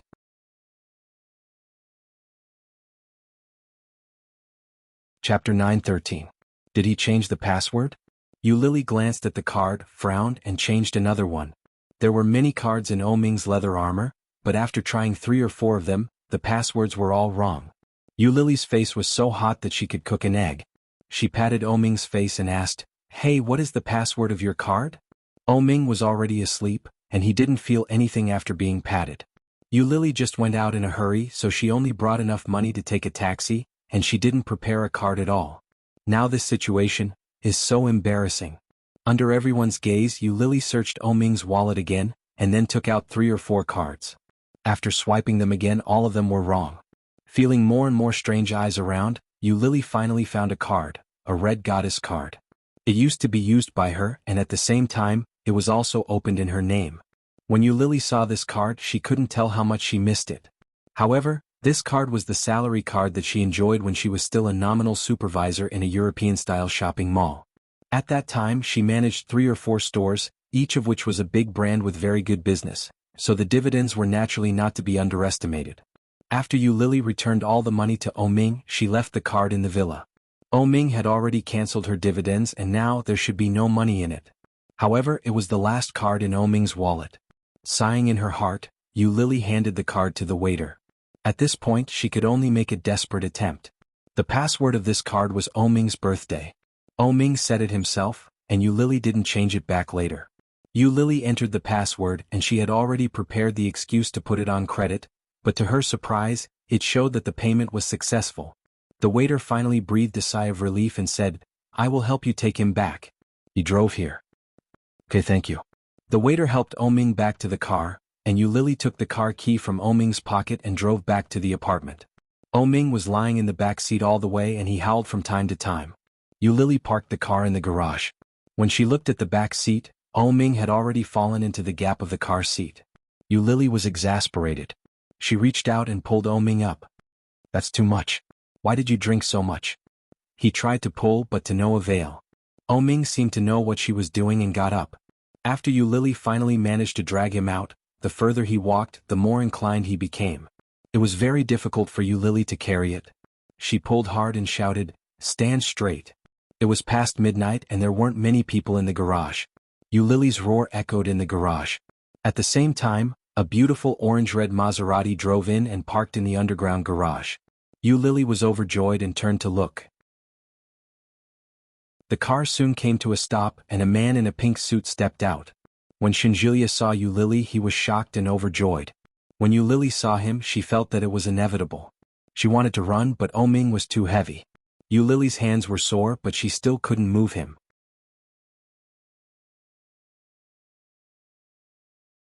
Chapter 9:14. Brother-in-law? Yu Lily couldn't believe it and looked at him. Brother-in-law? This man is called Shinjilia and Ming's fiancé is called Shin Manting. It can't be so coincidental, can it? Is he Shin Manting's younger brother? Shinjilia came forward and pulled Ming up with one hand. He straightened Ming's face and said, "Ha, it's really my future brother-in-law."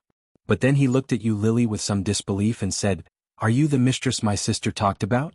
My God, the world is so small." Yu Lily's heart sank. She glared at him and then slapped his hand away and shouted, "Get out of my way." Shinjilia also realized that his words might have been a little inappropriate, so he laughed dryly and ran over to Yu Lily. He reached out his hand to take Ming from her. Yu Lily roared, "Get out of my way, don't touch my man. He is not your brother-in-law." Shinjilia was shocked by her anger and waved his hand helplessly. Well, but you can't carry him alone. Let me help you carry him up, okay?" Yu Lily's eyes were red and she stared at him. She put her hands under Ming's armpits and half dragged and half pulled him to the elevator. Shinjilia knew that he said something wrong, so he shut his mouth. But when he saw her struggling, he couldn't stand it anymore. He went forward and pulled Ming, who was in her arms, over and said, "Oh, let me help you. Let's go." Shinjilia pulled Ming. Obviously he was much stronger than Yu Lily. He pulled Oming up without any effort. Yu Lily looked at him and her heart was empty. This man turned out to be Oming's future brother-in-law. Shinjilia carried Oming to the elevator. When he turned his head, he found that Yu Lily was still standing in the same place. He shouted, "Hey, follow me. Which floor is it?" Yu Lily walked up quickly and the elevator arrived. When the elevator door opened, Yu Lily stepped in and pressed the button for the 28th floor. He said, "You are so cunning. I went to the 26th floor to look for you many times, but the 4 owners of the 26th floor said they didn't know you. It turns out that you live on the 28th floor. My brother-in-law is the only one living on the 28th floor. You really live with my brother-in-law?" Moreover, it was said that this was Oming's private residence. Even Oming's parents had never been here before. How could this woman live here so openly? Shinjilia looked at her and shook his head. Yu Lily didn't know if it was an illusion, but she felt sympathy and regret on Shinjilia's face. Yu Lily glared at him. Before Yu Lily could speak, Oming spoke first. "You?" Oming's voice carried a strong sense of intoxication. He opened his eyes, which were bloodshot. He raised his hand and reached out to Yu Lily. Yu Lily went forward and hugged him. Her heart was slightly sour. She whispered, "Well, I'm here. I'm home." As Yu Lily got closer, the distance between her and Shinjilia was also shortened. Shinjilia could clearly smell the fresh fragrance of Yu Lily in addition to the smell of alcohol on Oming's body. It smelled good and it was very comfortable, just like her. Shinjilia sniffed and felt his heart was moved. He said, "Your name is Yu Lily, right? I've heard of you."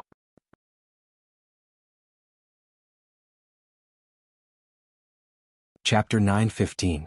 Yu Lily heard that and ignored him. Ding. When the elevator arrived, Yu Lily held Oming and said, "I'll go in by myself. Thank you, Mr. Shin." Shinjilia was not stupid. He could clearly hear the deliberate alienation in Yu Lily's words. But he still pretended not to understand and said, "You're welcome. We are neighbors. I'll help you to help him in." As soon as she finished speaking, she pulled Oming to the door without giving him a chance to speak. Yu Lily looked at him and quickly pressed the password. She looked up and found that Shinjilia had consciously turned his head away. She breathed a sigh of relief and watched Shinjilia help Oming into the house. Oming opened his eyes in a daze. When he saw that it was his home, he pushed Shinjilia away and walked inside. At the same time, he shouted drunkenly, "Yu Lily!" "I'm here," Yu Lily answered and hurried forward. But when Oming saw her, he laughed drunkenly, pulled her over and said, "You're back. I missed you so much." Such straightforward drunken words made Yu Lily's heart flutter. With her cheeks blushing, she gently pushed him and said, "Stop it. There are outsiders here." "Yu Lily, I love you. I love you so much. What should I do? Are you poisonous?" His drunken words made Yu Lily's heart beat faster and faster. Is this the legendary words spoken after drinking? She had never seen or heard such words from Oming. Oming's eyes were full of tenderness and honey as he looked at her. His beautiful eyes clearly reflected Yu Lily. Oming leaned toward her, raised his big hand, pressed her head and kissed her. Yu Lily was a little resistant and subconsciously looked in the direction of Shinjilia. She wanted to break away from Oming, but Oming was drunk and his strength was even more amazing. Shinjilia looked a little embarrassed, but at the same time he felt a little annoyed. After all, Oming was his future brother-in-law. Although Shinjilia knew that Oming had a mistress at home, being kissed so openly with a mistress would make him feel uncomfortable. But what could he do? At that moment, Shinjilia felt extremely awkward. It wasn't just because of his current situation, but also because of his current status. What should he do? Should he go and beat him up? However, he was not very angry. It was that girl who turned out to be Oming's mistress, which made Shinjilia feel a little regretful. After taking a look, Shinjilia quietly turned around and reached out to close the door behind him. "I love you too," Yu Lily said softly and took the initiative to look up at him. Oming wasn't very conscious, but he knew who the woman he was holding was. Hearing her words, he chuckled softly, carried her to the sofa and sat down. Oming hugged her and lay on the sofa with a satisfied smile on his lips. He closed his eyes and pulled her into his embrace. I highly recommend my new book, 99 Days of Hidden Marriage. Chief, please be reserved. It's super good. On the surface he was a cold-hearted young master who was loyal to his country, but in secret he was an all-powerful and mysterious monarch. She schemed step by step, cheated him of all his first times, left all his property and ran away. Unexpectedly, the next day she was brought to the church with a knife. He announced in a loud voice, "Marry or die."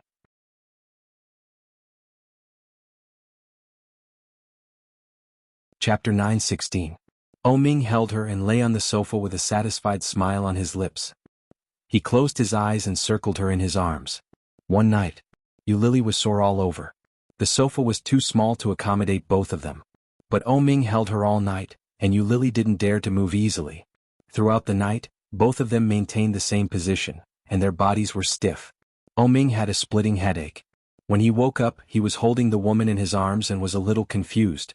The clothes on his upper body were still intact, but there was nothing on his lower body. There was a smooth touch in his arms.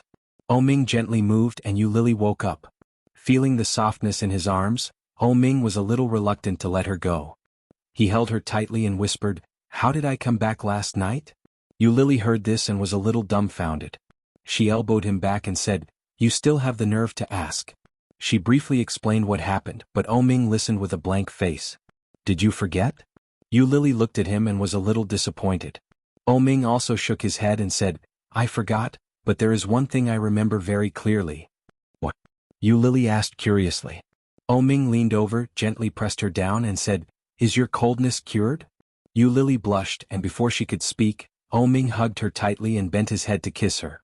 Dense hot kisses fell on Lily's collarbone and neck. The traces of last night were still clearly in front of her, and the smile on Ming's face widened. Entering, Lily let out a cry of surprise. Her legs were folded and she gritted her teeth to bear him. The sofa swayed with their movements, but Lily had no feeling of last night and even some pain. It was not the same feeling as last night.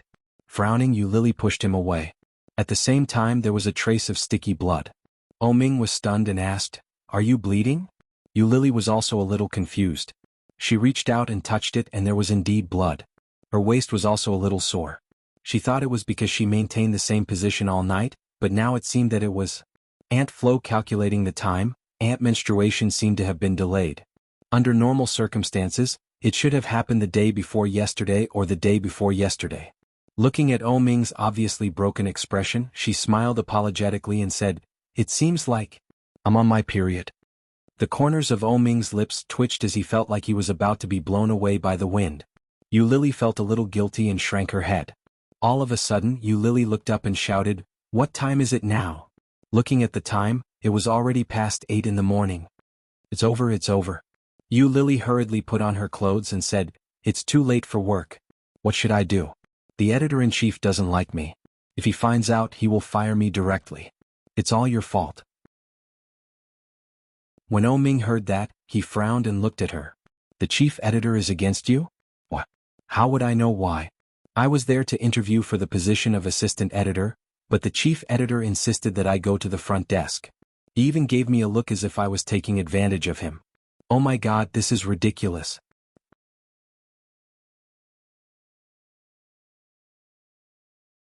Chapter 9:17. "No, if I ask for leave, editor-in-chief Zhou will deal with me. I don't want to lose this job." Lily shouted as she put on her clothes. She looked at the time. It was almost 9 o'clock. It would take at least half an hour to get there. Lily felt that her life was bleak. She sat on the sofa in despair and shouted, "It's over. I'm doomed to be late." Ming looked at her timid appearance and felt helpless. Lily didn't notice the change in Ming's expression. She quickly changed her clothes, put on a sanitary pad, picked up her bag and ran. But when she started running, Lily suddenly felt sore all over.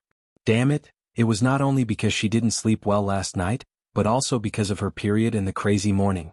Lily took the subway to the company and was ready to be scolded by editor-in-chief Zhou. Gasping, Lily looked at the time. Lily knew that she couldn't escape the scolding, so she ran to editor-in-chief Zhou's office.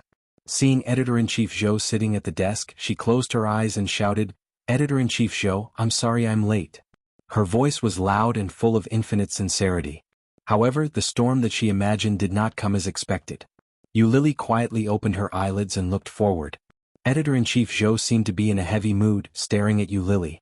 Lily felt her hair stand on end. She shrunk her head and said, "Today did you punch in?" Editor-in-chief Zhou looked at her, and her voice was indescribably soft. Lily closed her eyes, shook her head again and said, "Not yet. Go and punch in." There are a lot of contracts waiting for you to review today. Ziyu asked for leave today. Go and study with Yi Qianqian. Yu Lily was a little stunned.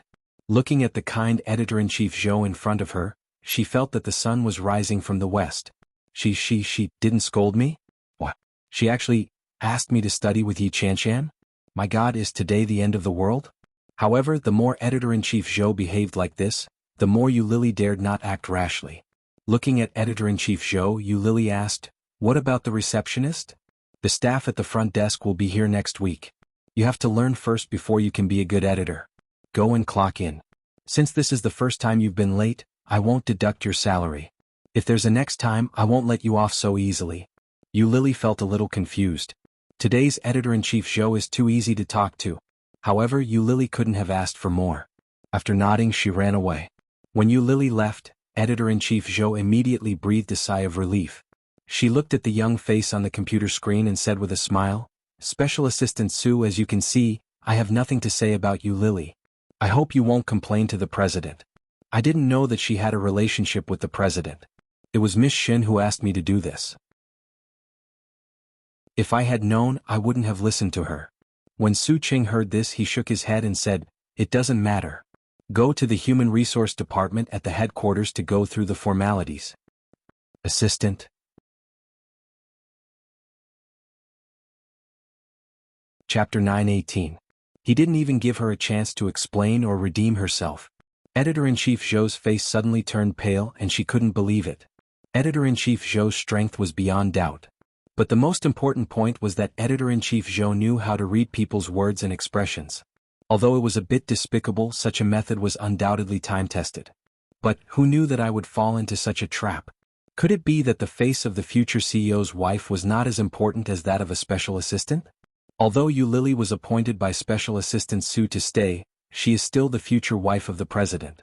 How could Special Assistant Su do this?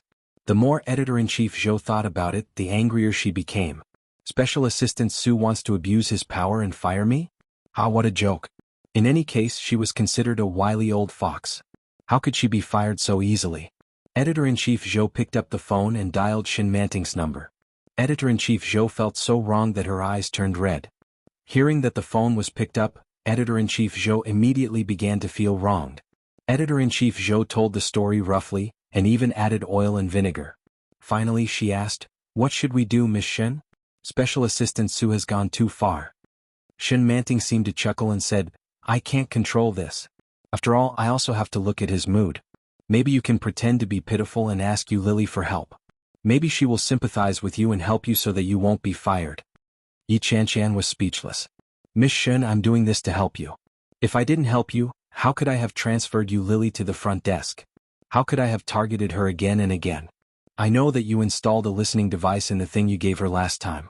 Do you think she'll hate you to death if I tell her?" Editor-in-chief Zhou's voice was a bit gloomy. "She doesn't seem to be on guard against you at all. If I remind her, what do you think she will do?" Yu Lily stood outside and heard those words clearly. She stood there in disbelief. Subconsciously, she glanced at the beautiful little fur ball hanging on her bag. That thing was really beautiful and Yu Lily liked it very much. However, such a small thing actually had a listening device in it? Also, did Chief Editor Zhou just say Miss Shin? Is she Oming's fiancé, Shin Manting? Yu Lily gritted her teeth angrily. It turned out that Shin Manting had already gotten close to her and was targeting her.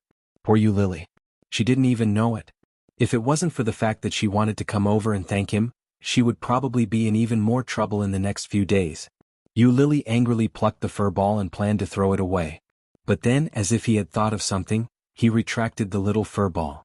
Since it was a listening device, it should be able to hear everything from her side, right? In other words, wherever fur ball was, all sounds could be clearly transmitted? Thinking of this, Yu Lily actually felt that it was a little fun. The corners of her lips curled up, and traces of playfulness flashed across her beautiful almond-shaped eyes. She had already delivered herself to his doorstep, so why should he let her off so easily? It was time to recoup the losses.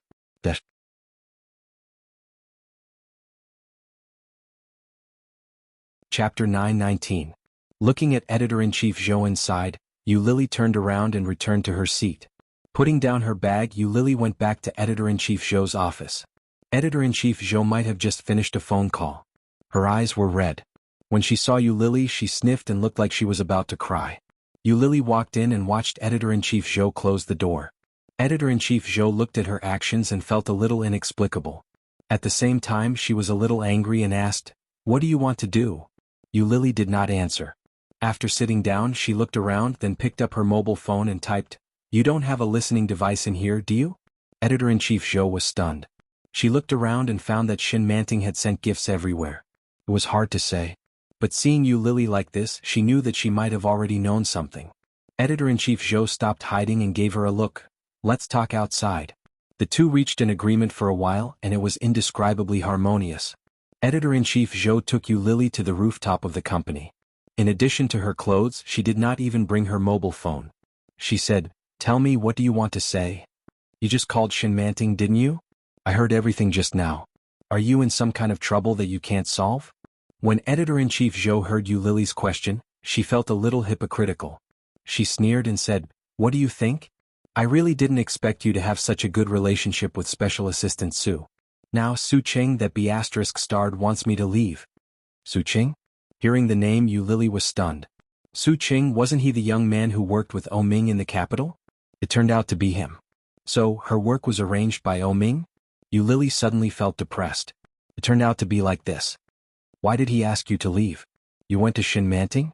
Editor-in-Chief Zhou looked at her suspiciously and asked, "Do you really not know? I should have thought of it long ago." At that time, when the website was newly opened, every editor was very idle. There was no need for an assistant editor at all. Why would there be a need to recruit people for no reason? That Shan Yu should be helping you to cover up. It was only logical for her to let you in. It's a pity that I didn't know.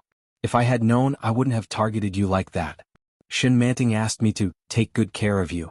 So, do you want revenge? I have a way to deal with her. Yu Lily already had an idea in her mind. She raised her eyebrows and looked at Editor-in-Chief Zhou. Maybe I can convince Special Assistant Su to let you stay. Editor-in-Chief Zhou looked at her suspiciously and nodded.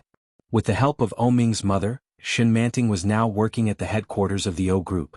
At that moment, she was having a regular department meeting. However, this roundabout meeting of department heads was really boring. Shin Manting placed her phone under the table and played with it. Suddenly, she received a multimedia message. It was Chief Editor Zhou's. It wasn't a photo but a short video. Looking at the cover, it was dark.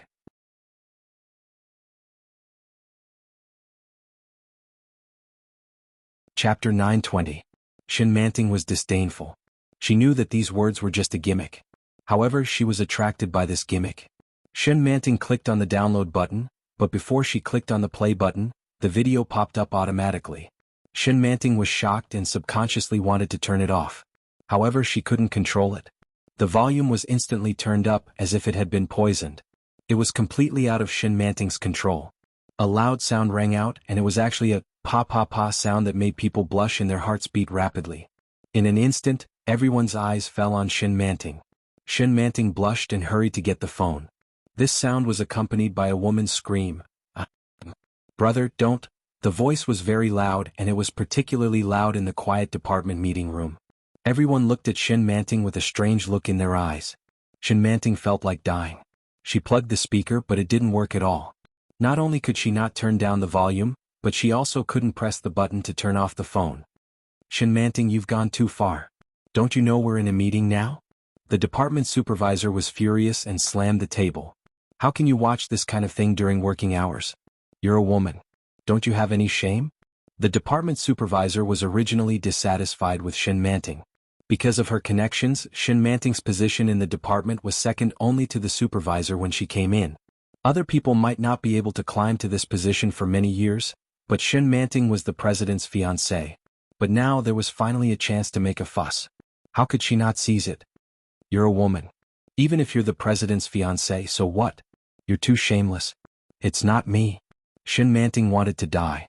Listening to the supervisor's scolding, her face turned green and white. "I didn't mean it." "It's you? Take out the phone."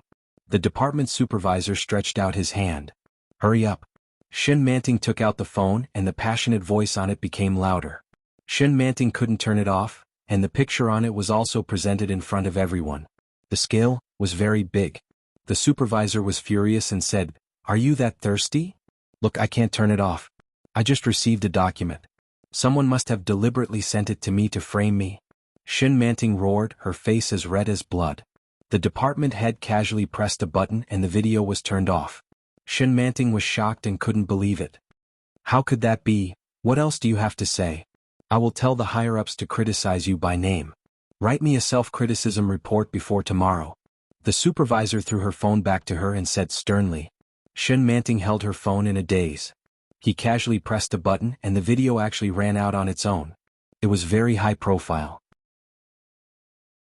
The department head was furious and roared, "Get out, get out." Her colleagues snickered. Shin Manting was on the verge of tears. She wanted to turn off the video but she couldn't. Shin Manting lifted the lid of the cup in front of her and threw the phone into it. The phone was soaked in water. After flashing a few times there was no sound. Shin Manting walked out, her eyes red with anger. "Joe, you're finished?"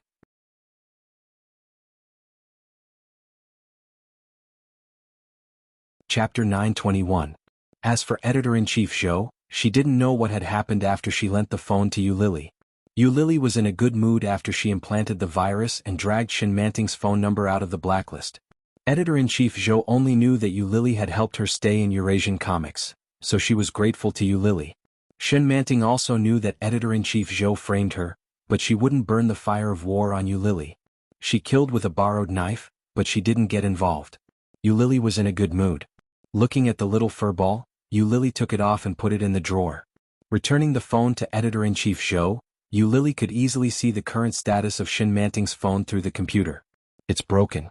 Gee, in order to stop the phone from ringing, she actually broke the phone. That's amazing. But it doesn't matter, I still have a backup plan. After entering Shin Manting's number, Yu Lily quickly set up the location. Even if Shin Manting's phone was destroyed, the number should not be changed. From now on, I just have to wait for the rabbit. Sure enough, Shin Manting's phone number was turned back on in the evening. But obviously, it had changed to a different device. This model looked good on the outside, but fortunately, it didn't use the best security system. After Yu Lily locked the number, she hacked into the phone. There were many social platforms that were bound to this phone number. Yu Lily directly hacked into WeChat and scanned the address book. After thinking about it, she exited and opened a software that was rarely used by ordinary people, but it was necessary. After hacking, she installed a monitoring virus in it. Isn't she monitoring me? Then let me have a taste of being monitored. But unfortunately, Shin Manting seemed to have a party after work, eating and sleeping, and there seemed to be nothing else to listen to. When talking to her best friend, there were many black spots. Several times Yu Lily heard it and laughed. However, it was useless. Yu Lily called Su Cheng and pleaded for Editor-in-Chief Zhou without any integrity. As expected, just after Editor-in-Chief Zhou was almost fired, Yu Lily's life became much better. The next day, Yu Lily finished the last frame and gave the drawing to Sissai. However, Sissy still didn't know that Yu Lily was Li Xiaoyu. When Sissy saw the drawing, she was stunned. Looking at the style of the drawing and the idea of the plot, she asked, "Did you draw all this yourself? Your own original design?" Yu Lily, yes. Based on her own story, Yu Lily painted an orphan who went astray and then met a domineering president. However, comics were still comics. Yu Lily tried her best to beautify the details and facts. The first episode was about the meeting of the male and female leads. The name of the comic was Transactional Love. The male lead was called Xiao and the female lead was called Li Xiaoyu. The title of the first episode was Dirty Deals. Yu Lily could clearly see that Yi Qianqian was reading the comic, but she didn't say anything. Chapter 922. Yi Qianqian's excitement soon aroused the curiosity of other colleagues. They gathered around and asked, "What's going on?" Yi Qianqian mysteriously closed the comic and said, "I feel like I've picked up a treasure. I've recruited an amazing artist, and it's even an original work. No, I'm going to use this as a promotional comic." As he spoke, he clicked open the chat box with Li Xiaoyu and sent her a message. "Sissai, when can you give me the second episode?" Yu Lily silently clicked on the chat box and replied to a message. "I draw very slowly and it will take about a week." "Sissai, the quality is really good. I plan to make your comic the main comic. I will promote it first. Can you give me the second episode as soon as possible?" Yu Lily, yes. They happily reached an agreement, and Yi Qianqian did things without hesitation. In an instant, he had contacted all the departments and started to promote the comic. Because it was a new website, there were not many high-quality comics received. As soon as the comic was launched, the promotion forum and Weibo immediately exploded. The technical department was surprised to find that in less than 24 hours, the number of downloads was tens of thousands higher than usual. There was a huge cheer in the office for a while. Yu Lily saw it and was also ecstatic. On the third day, Yi Qianshan told Yu Lily, "The promotion effect is better than expected." Amazing. Yuli, hey thank you. Sisai, the company has decided to give you a gift. What do you want? Yuli, a digital screen. My current digital screen is second-hand, and it often runs out of power and lags. If possible, can you give me a new digital screen? Sisai, okay, give me the address. Yu Lily directly sent the address. Yi Qianshan saw the address and was a little surprised. She said, "Hey, I found that the author of Love Transaction lives in Kingstown. It's so close. It's only half an hour from here. Wow, it's also a rich area. This location is so expensive." Yu Lily looked down at the contract and pretended not to hear. Shan Yu passed by Yu Lily with a cup of coffee in her hand. She looked up and saw a chat box with Sisai on the desktop of Yu Lily's computer. She looked down and saw that Yu Lily had sent an address to Zixixi. But before Shan Yu could see what it was, Yu Lily turned it off. Yu Lily turned her head and looked over. Shan Yu smiled at her and walked away with her coffee. Shan Yu felt a little strange and glanced at Yi Qianshan's computer next to her. However, Yi Qianshan had already closed the chat box, so Shan Yu didn't see anything. However, he felt that it was a little strange. What is the relationship between Yu Lily and Yi Qianshan? My period came suddenly, but it left slowly. On the 6th day after her period came, she finally showed signs of leaving. Yu Lily made herself a cup of milk tea and sat in front of the computer to read her comics. But after looking at it for a long time, he was a little tired of it. He picked up his cell phone and opened Shin Manting's cell phone. The other side seemed to be on the phone. Yu Lily turned on the speaker and took a sip of milk tea.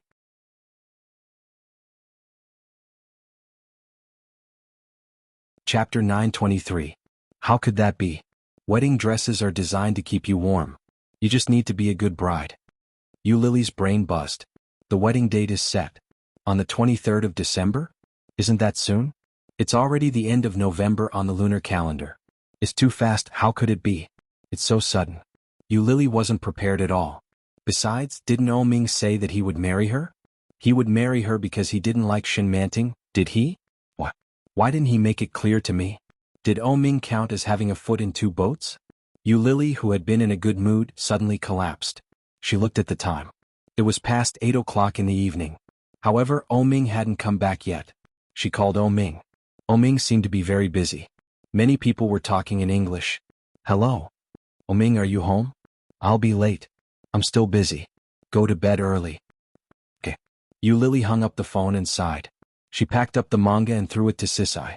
She went to bed early. When O Ming came back, it was already midnight. Yu Lily didn't want to talk to him. She was going to ask him about it the next day, but when she woke up the next day, she found that he had gone out again. The position next to her was still warm, but she couldn't touch him. However, it was worth celebrating that when the second episode of Love Transaction was released, it ignited the craze of chasing the latest chapters. Because of such a comic, the traffic of Eurasian comics reached an all-time high, and Yi Qianshan became a hero in the company. All the colleagues and employees of the company went out to party, singing, drinking, and playing dice. Yu Lily was a very open person, so she played with Yi Qianshan. However, Yi Qianshan's drinking capacity was very poor, and she lost a lot of times when playing dice. The first few times Yi Qianshan drank all the dice, but soon she couldn't stand it. Later, Yu Lily helped her drink a few glasses and then they got drunk together. Yi Qianshan asked her sister to pick her up, but she waited in the room for a long time, but she didn't come. He was furious. When he tried to call Yi Yuyu, the call didn't go through even once. Yu Lily had a good tolerance for alcohol, so she could handle it. After sending Yi Qianshan back, she took a taxi home. Back home, O Ming sat in the living room working. When he saw her come back stinking of alcohol, he frowned with dissatisfaction. He closed the computer, frowned, and asked, "Why did you drink so much?" Yu Lily did drink a little too much, but for Yu Lily this level only made her a little dizzy. When she saw O Ming, Yu Lily rushed over to him and shouted, "O Ming, I'm back." He caught her firmly with both hands and held her in his arms. As soon as he lowered his head, he could smell the smell of cigarettes and alcohol on her. Smelling it, he felt even more dissatisfied and asked, How much did you drink?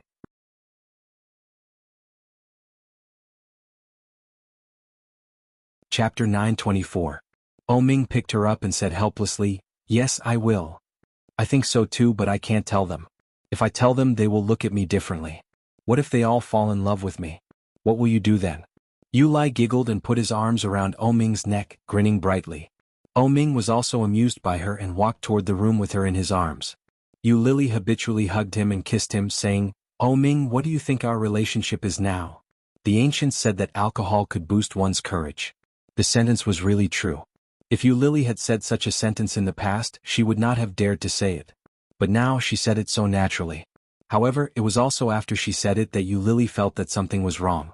Ming looked at her, and there was an obscure light in his beautiful peach blossom eyes that Lily could not understand. Seeing the change in Ming's eyes, Lily's heartbeat involuntarily accelerated. This issue was a bit sensitive. Lily had never known what their relationship was. They lived under the same roof, but they were not husband and wife. On the surface they seemed to be together, but he still had a fiancée waiting in the open.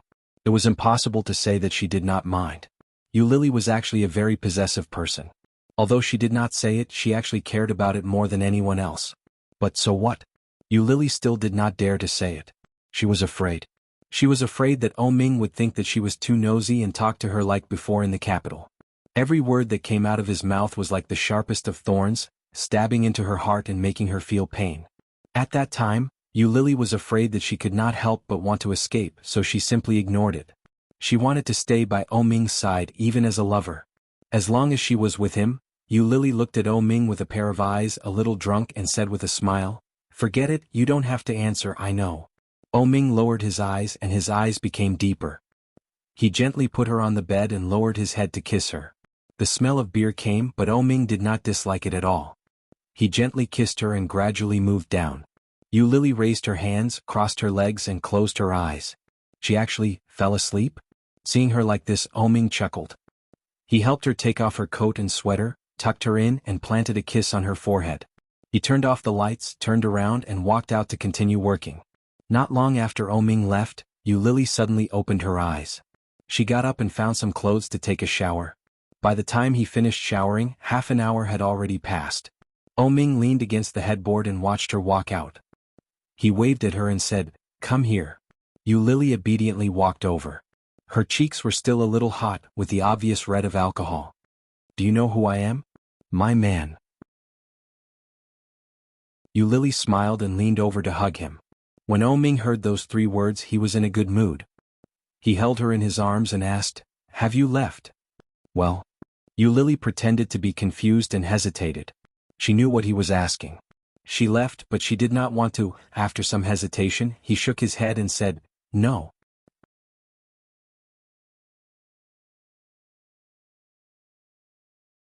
Chapter 925. Lily was so directly exposed that she was a little embarrassed. She shrank her neck and pretended to be confused. "What did you say?" Still pretending. Ming directly lowered his head, lifted her clothes and bit her. "You are asking for a beating," Lily exclaimed. She blushed and said, "You are so annoying." "I am annoying?" Ming's actions became more rough. He sucked her neck hard and asked vaguely, "Why do you hate me?" Aware of his actions, Lily felt even more bored. She half closed her eyes and said, "I'm sleepy." Ming's action stopped. He looked at her with a pair of burning eyes and said, "Then you go to sleep." Lily really closed her eyes and ignored Ming. Ming was a little unhappy. He teased everywhere, but Lily really closed her eyes and did not give him any response. "Stop it. I'm so sleepy." Lily reached out and patted him. Ming's eyes became darker. Lily suddenly opened her eyes wide and clamped her legs. She shouted, "What are you doing?" Lily only felt disgusted and shouted, "You are so dirty. Don't do this." Ming did not listen to her. He kissed her a few times, but Lily struggled even more. Lily struggled with her legs and shouted, Ming, you are so disgusting. I don't like it. I don't like it at all." Ming was a little annoyed. He pushed his body up, pinched her face and lowered his head to kiss her. Lily felt even more disgusted. He had just kissed her there, how could it be? Lily didn't know whether it was because of the alcohol or something else, but her stomach was tumbling. After pushing him away, she retched. Ming's eyelids twitched and he was furious. He straightened her legs, turned her face back with his big hand and said, "What do you mean?" Lily's stomach was full of anger. Being twisted by him, she couldn't struggle. Lily's face turned red and she turned her head and vomited. The vomit flowed down her cheek and onto Ming's hand. Ming's face became more and more gloomy. This woman actually vomited. After he let go of her, Lily couldn't hold it in any longer. She lay on the edge of the bed and retched. It was full of the smell of wine. Ming frowned deeply. Looking at Lily's appearance, he pulled up his clothes and walked away. Bang! The door was slammed shut, and Lily suddenly shivered. Wiping the corner of her mouth, Lily got up, opened the door and walked out, only to see Ming slam the door. Bang! The sound of the door slamming made Lily freeze in place. He seemed to be really angry. What to do? Lily knew very well that she didn't want to vomit because she drank too much, but because of his touch. Under the influence of alcohol, Lily couldn't help herself. What to do? She seemed to have angered him. Ming felt a little scared. He didn't dare to stay any longer. He was afraid that he would strangle her to death in a fit of rage. After staying in the hotel for a night, Ming got up early the next morning and headed home.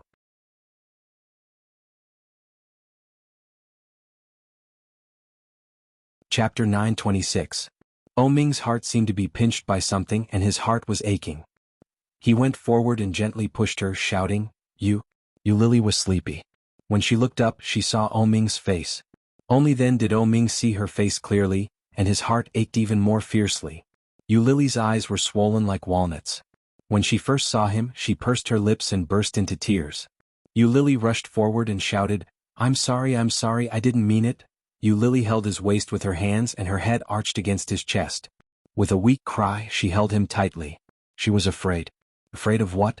However, unconsciously, Ming's mood, which had been depressed all night, quietly relaxed. He helped her up and Lily felt pain all over her body.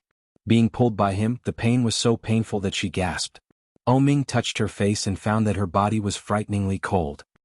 He was a little angry and said, "Don't tell me that you stayed here all night?" Get dressed." Ming's face was ugly. He pulled her up and said, "Get dressed and I'll take you to see a doctor." As he spoke, he walked her into the room. Lily was pulled and her body was cold. Today is Saturday. Many experts should not be at work. And I don't want to go to the hospital. Go to see a psychiatrist. Ming pushed her into the room, then went to the cloakroom to find her coat and said, "Go directly to the doctor, not the hospital." Psychiatrist? Yes. Ming's movement stopped, and subconsciously thought of the last time he was in the capital. He was depressed and said, "Sexual apathy is also caused by psychological factors. Luo Zhan's brother is a psychiatrist. Although he is a little romantic, he is more reliable at critical moments." Luo Zhan has a brother? Lily looked at him with a blank face. "Well, get dressed and I'll call him." Luo Ran's annual leave was over, and during this time he ate, played, and had fun. It was not easy to go back to work, but he was tired after 2 days. He was lying in the room when Luo Zhan woke him up. He almost slapped him. Luo Zhan avoided him easily, smiled and said, "Big brother, there is business, private work. Do you still remember Ming?" Ming? Hearing this name, Luo Ran immediately got up from the bed. Ming? Yes, my good friend, the young master of the O group, is very rich. Luo Ran came to his senses and lit a cigarette. He was a little surprised. Why is he looking for me? I don't know. You'll know when he comes. Anyway, he will pay a lot of money. You have to take a good look at him. Just as he finished speaking, the doorbell rang. Luo Ran's eyes widened as he roared and threw a punch. *CK. So fast. Are you trying to trick me? Luo Zhan quickly dodged and said, "I'll open the door." Lily walked in with Ming, and Luo Zhan immediately saw her swollen eyes. Shaking his head, Luo Zhan opened the door and let them in. He shouted, "Brother, they are here." Luo Ran.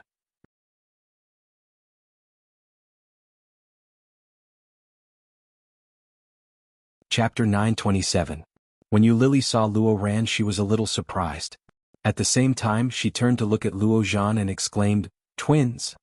Yes. Luo Zhan touched his nose, pulled his casual loose pants, and glanced at Luo Ran's handsome tight leather coat, nodded and said, "Twins." Lily was speechless.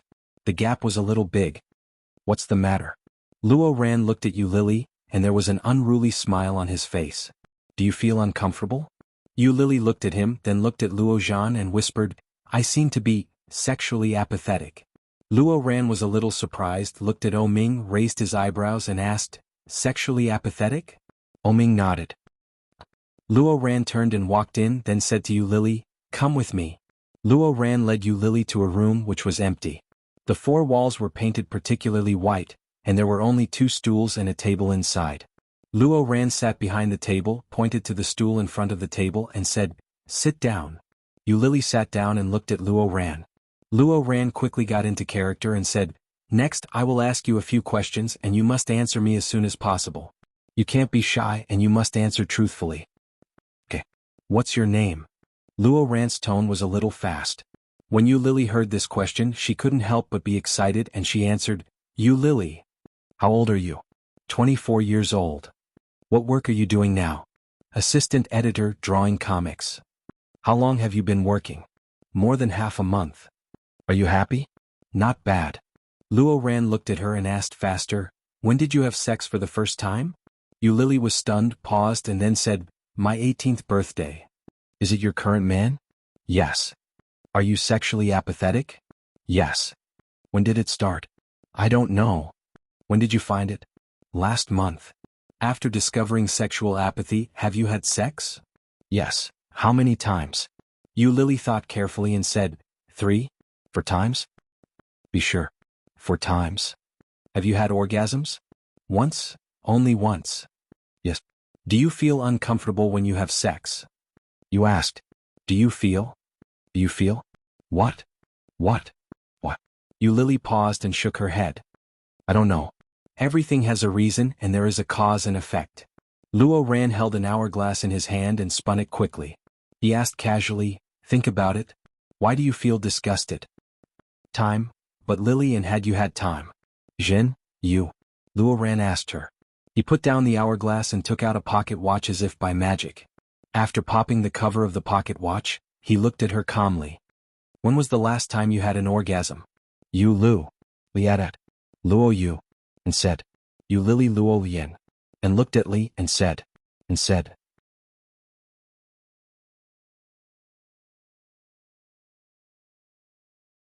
Chapter 928. When Yu Lily heard that, she answered honestly, I broke up with Ming more than 4 years ago. You haven't had a boyfriend in 4 years? No. Don't you think it's a little unfair? I only had one man.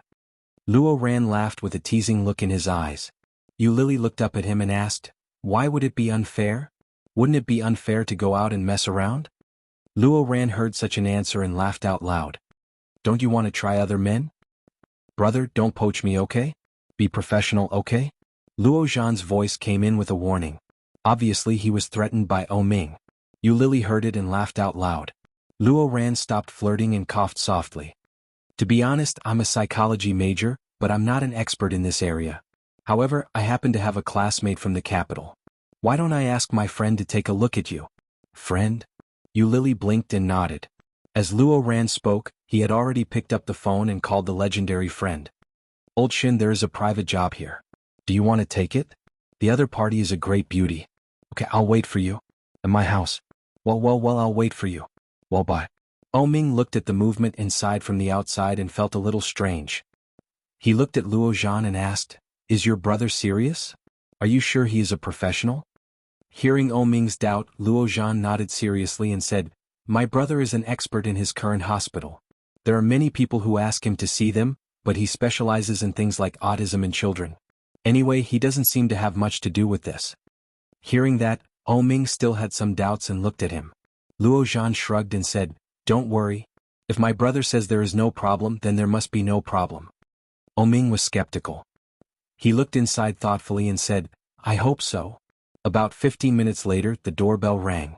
As soon as he heard it, Luo Zhan knew it must be the expert. He hurried to open the door. As soon as he opened the door, he saw a pink dress. When the expert saw Luo Zhan, he smiled brightly and said, hey old classmate, we meet again. Luo Zhan was scared by his enthusiasm and quickly waved his hand. But before he spoke, he heard the expert say, but why is your taste getting worse and worse? You used to dress like this at home? Luo Zhan, a critical hit of 100,000 points. It's you? O Ming's voice was surprised. The man in the pink suit looked at O Ming and seemed to be a little happy. He said, "Hey, why is my brother-in-law here? Did you want to watch today? But I heard that the other party is a great beauty." O Ming's face darkened. He looked at him and said, "Your sister and I are not married yet. Don't call me that too early." Perhaps he would just dump her. Shinjilia shook his head and said, "That's not interesting.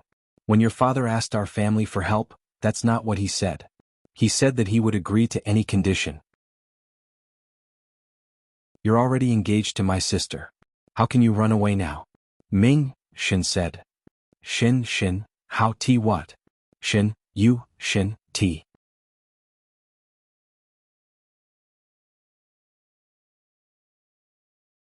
Chapter 929. That's my brother.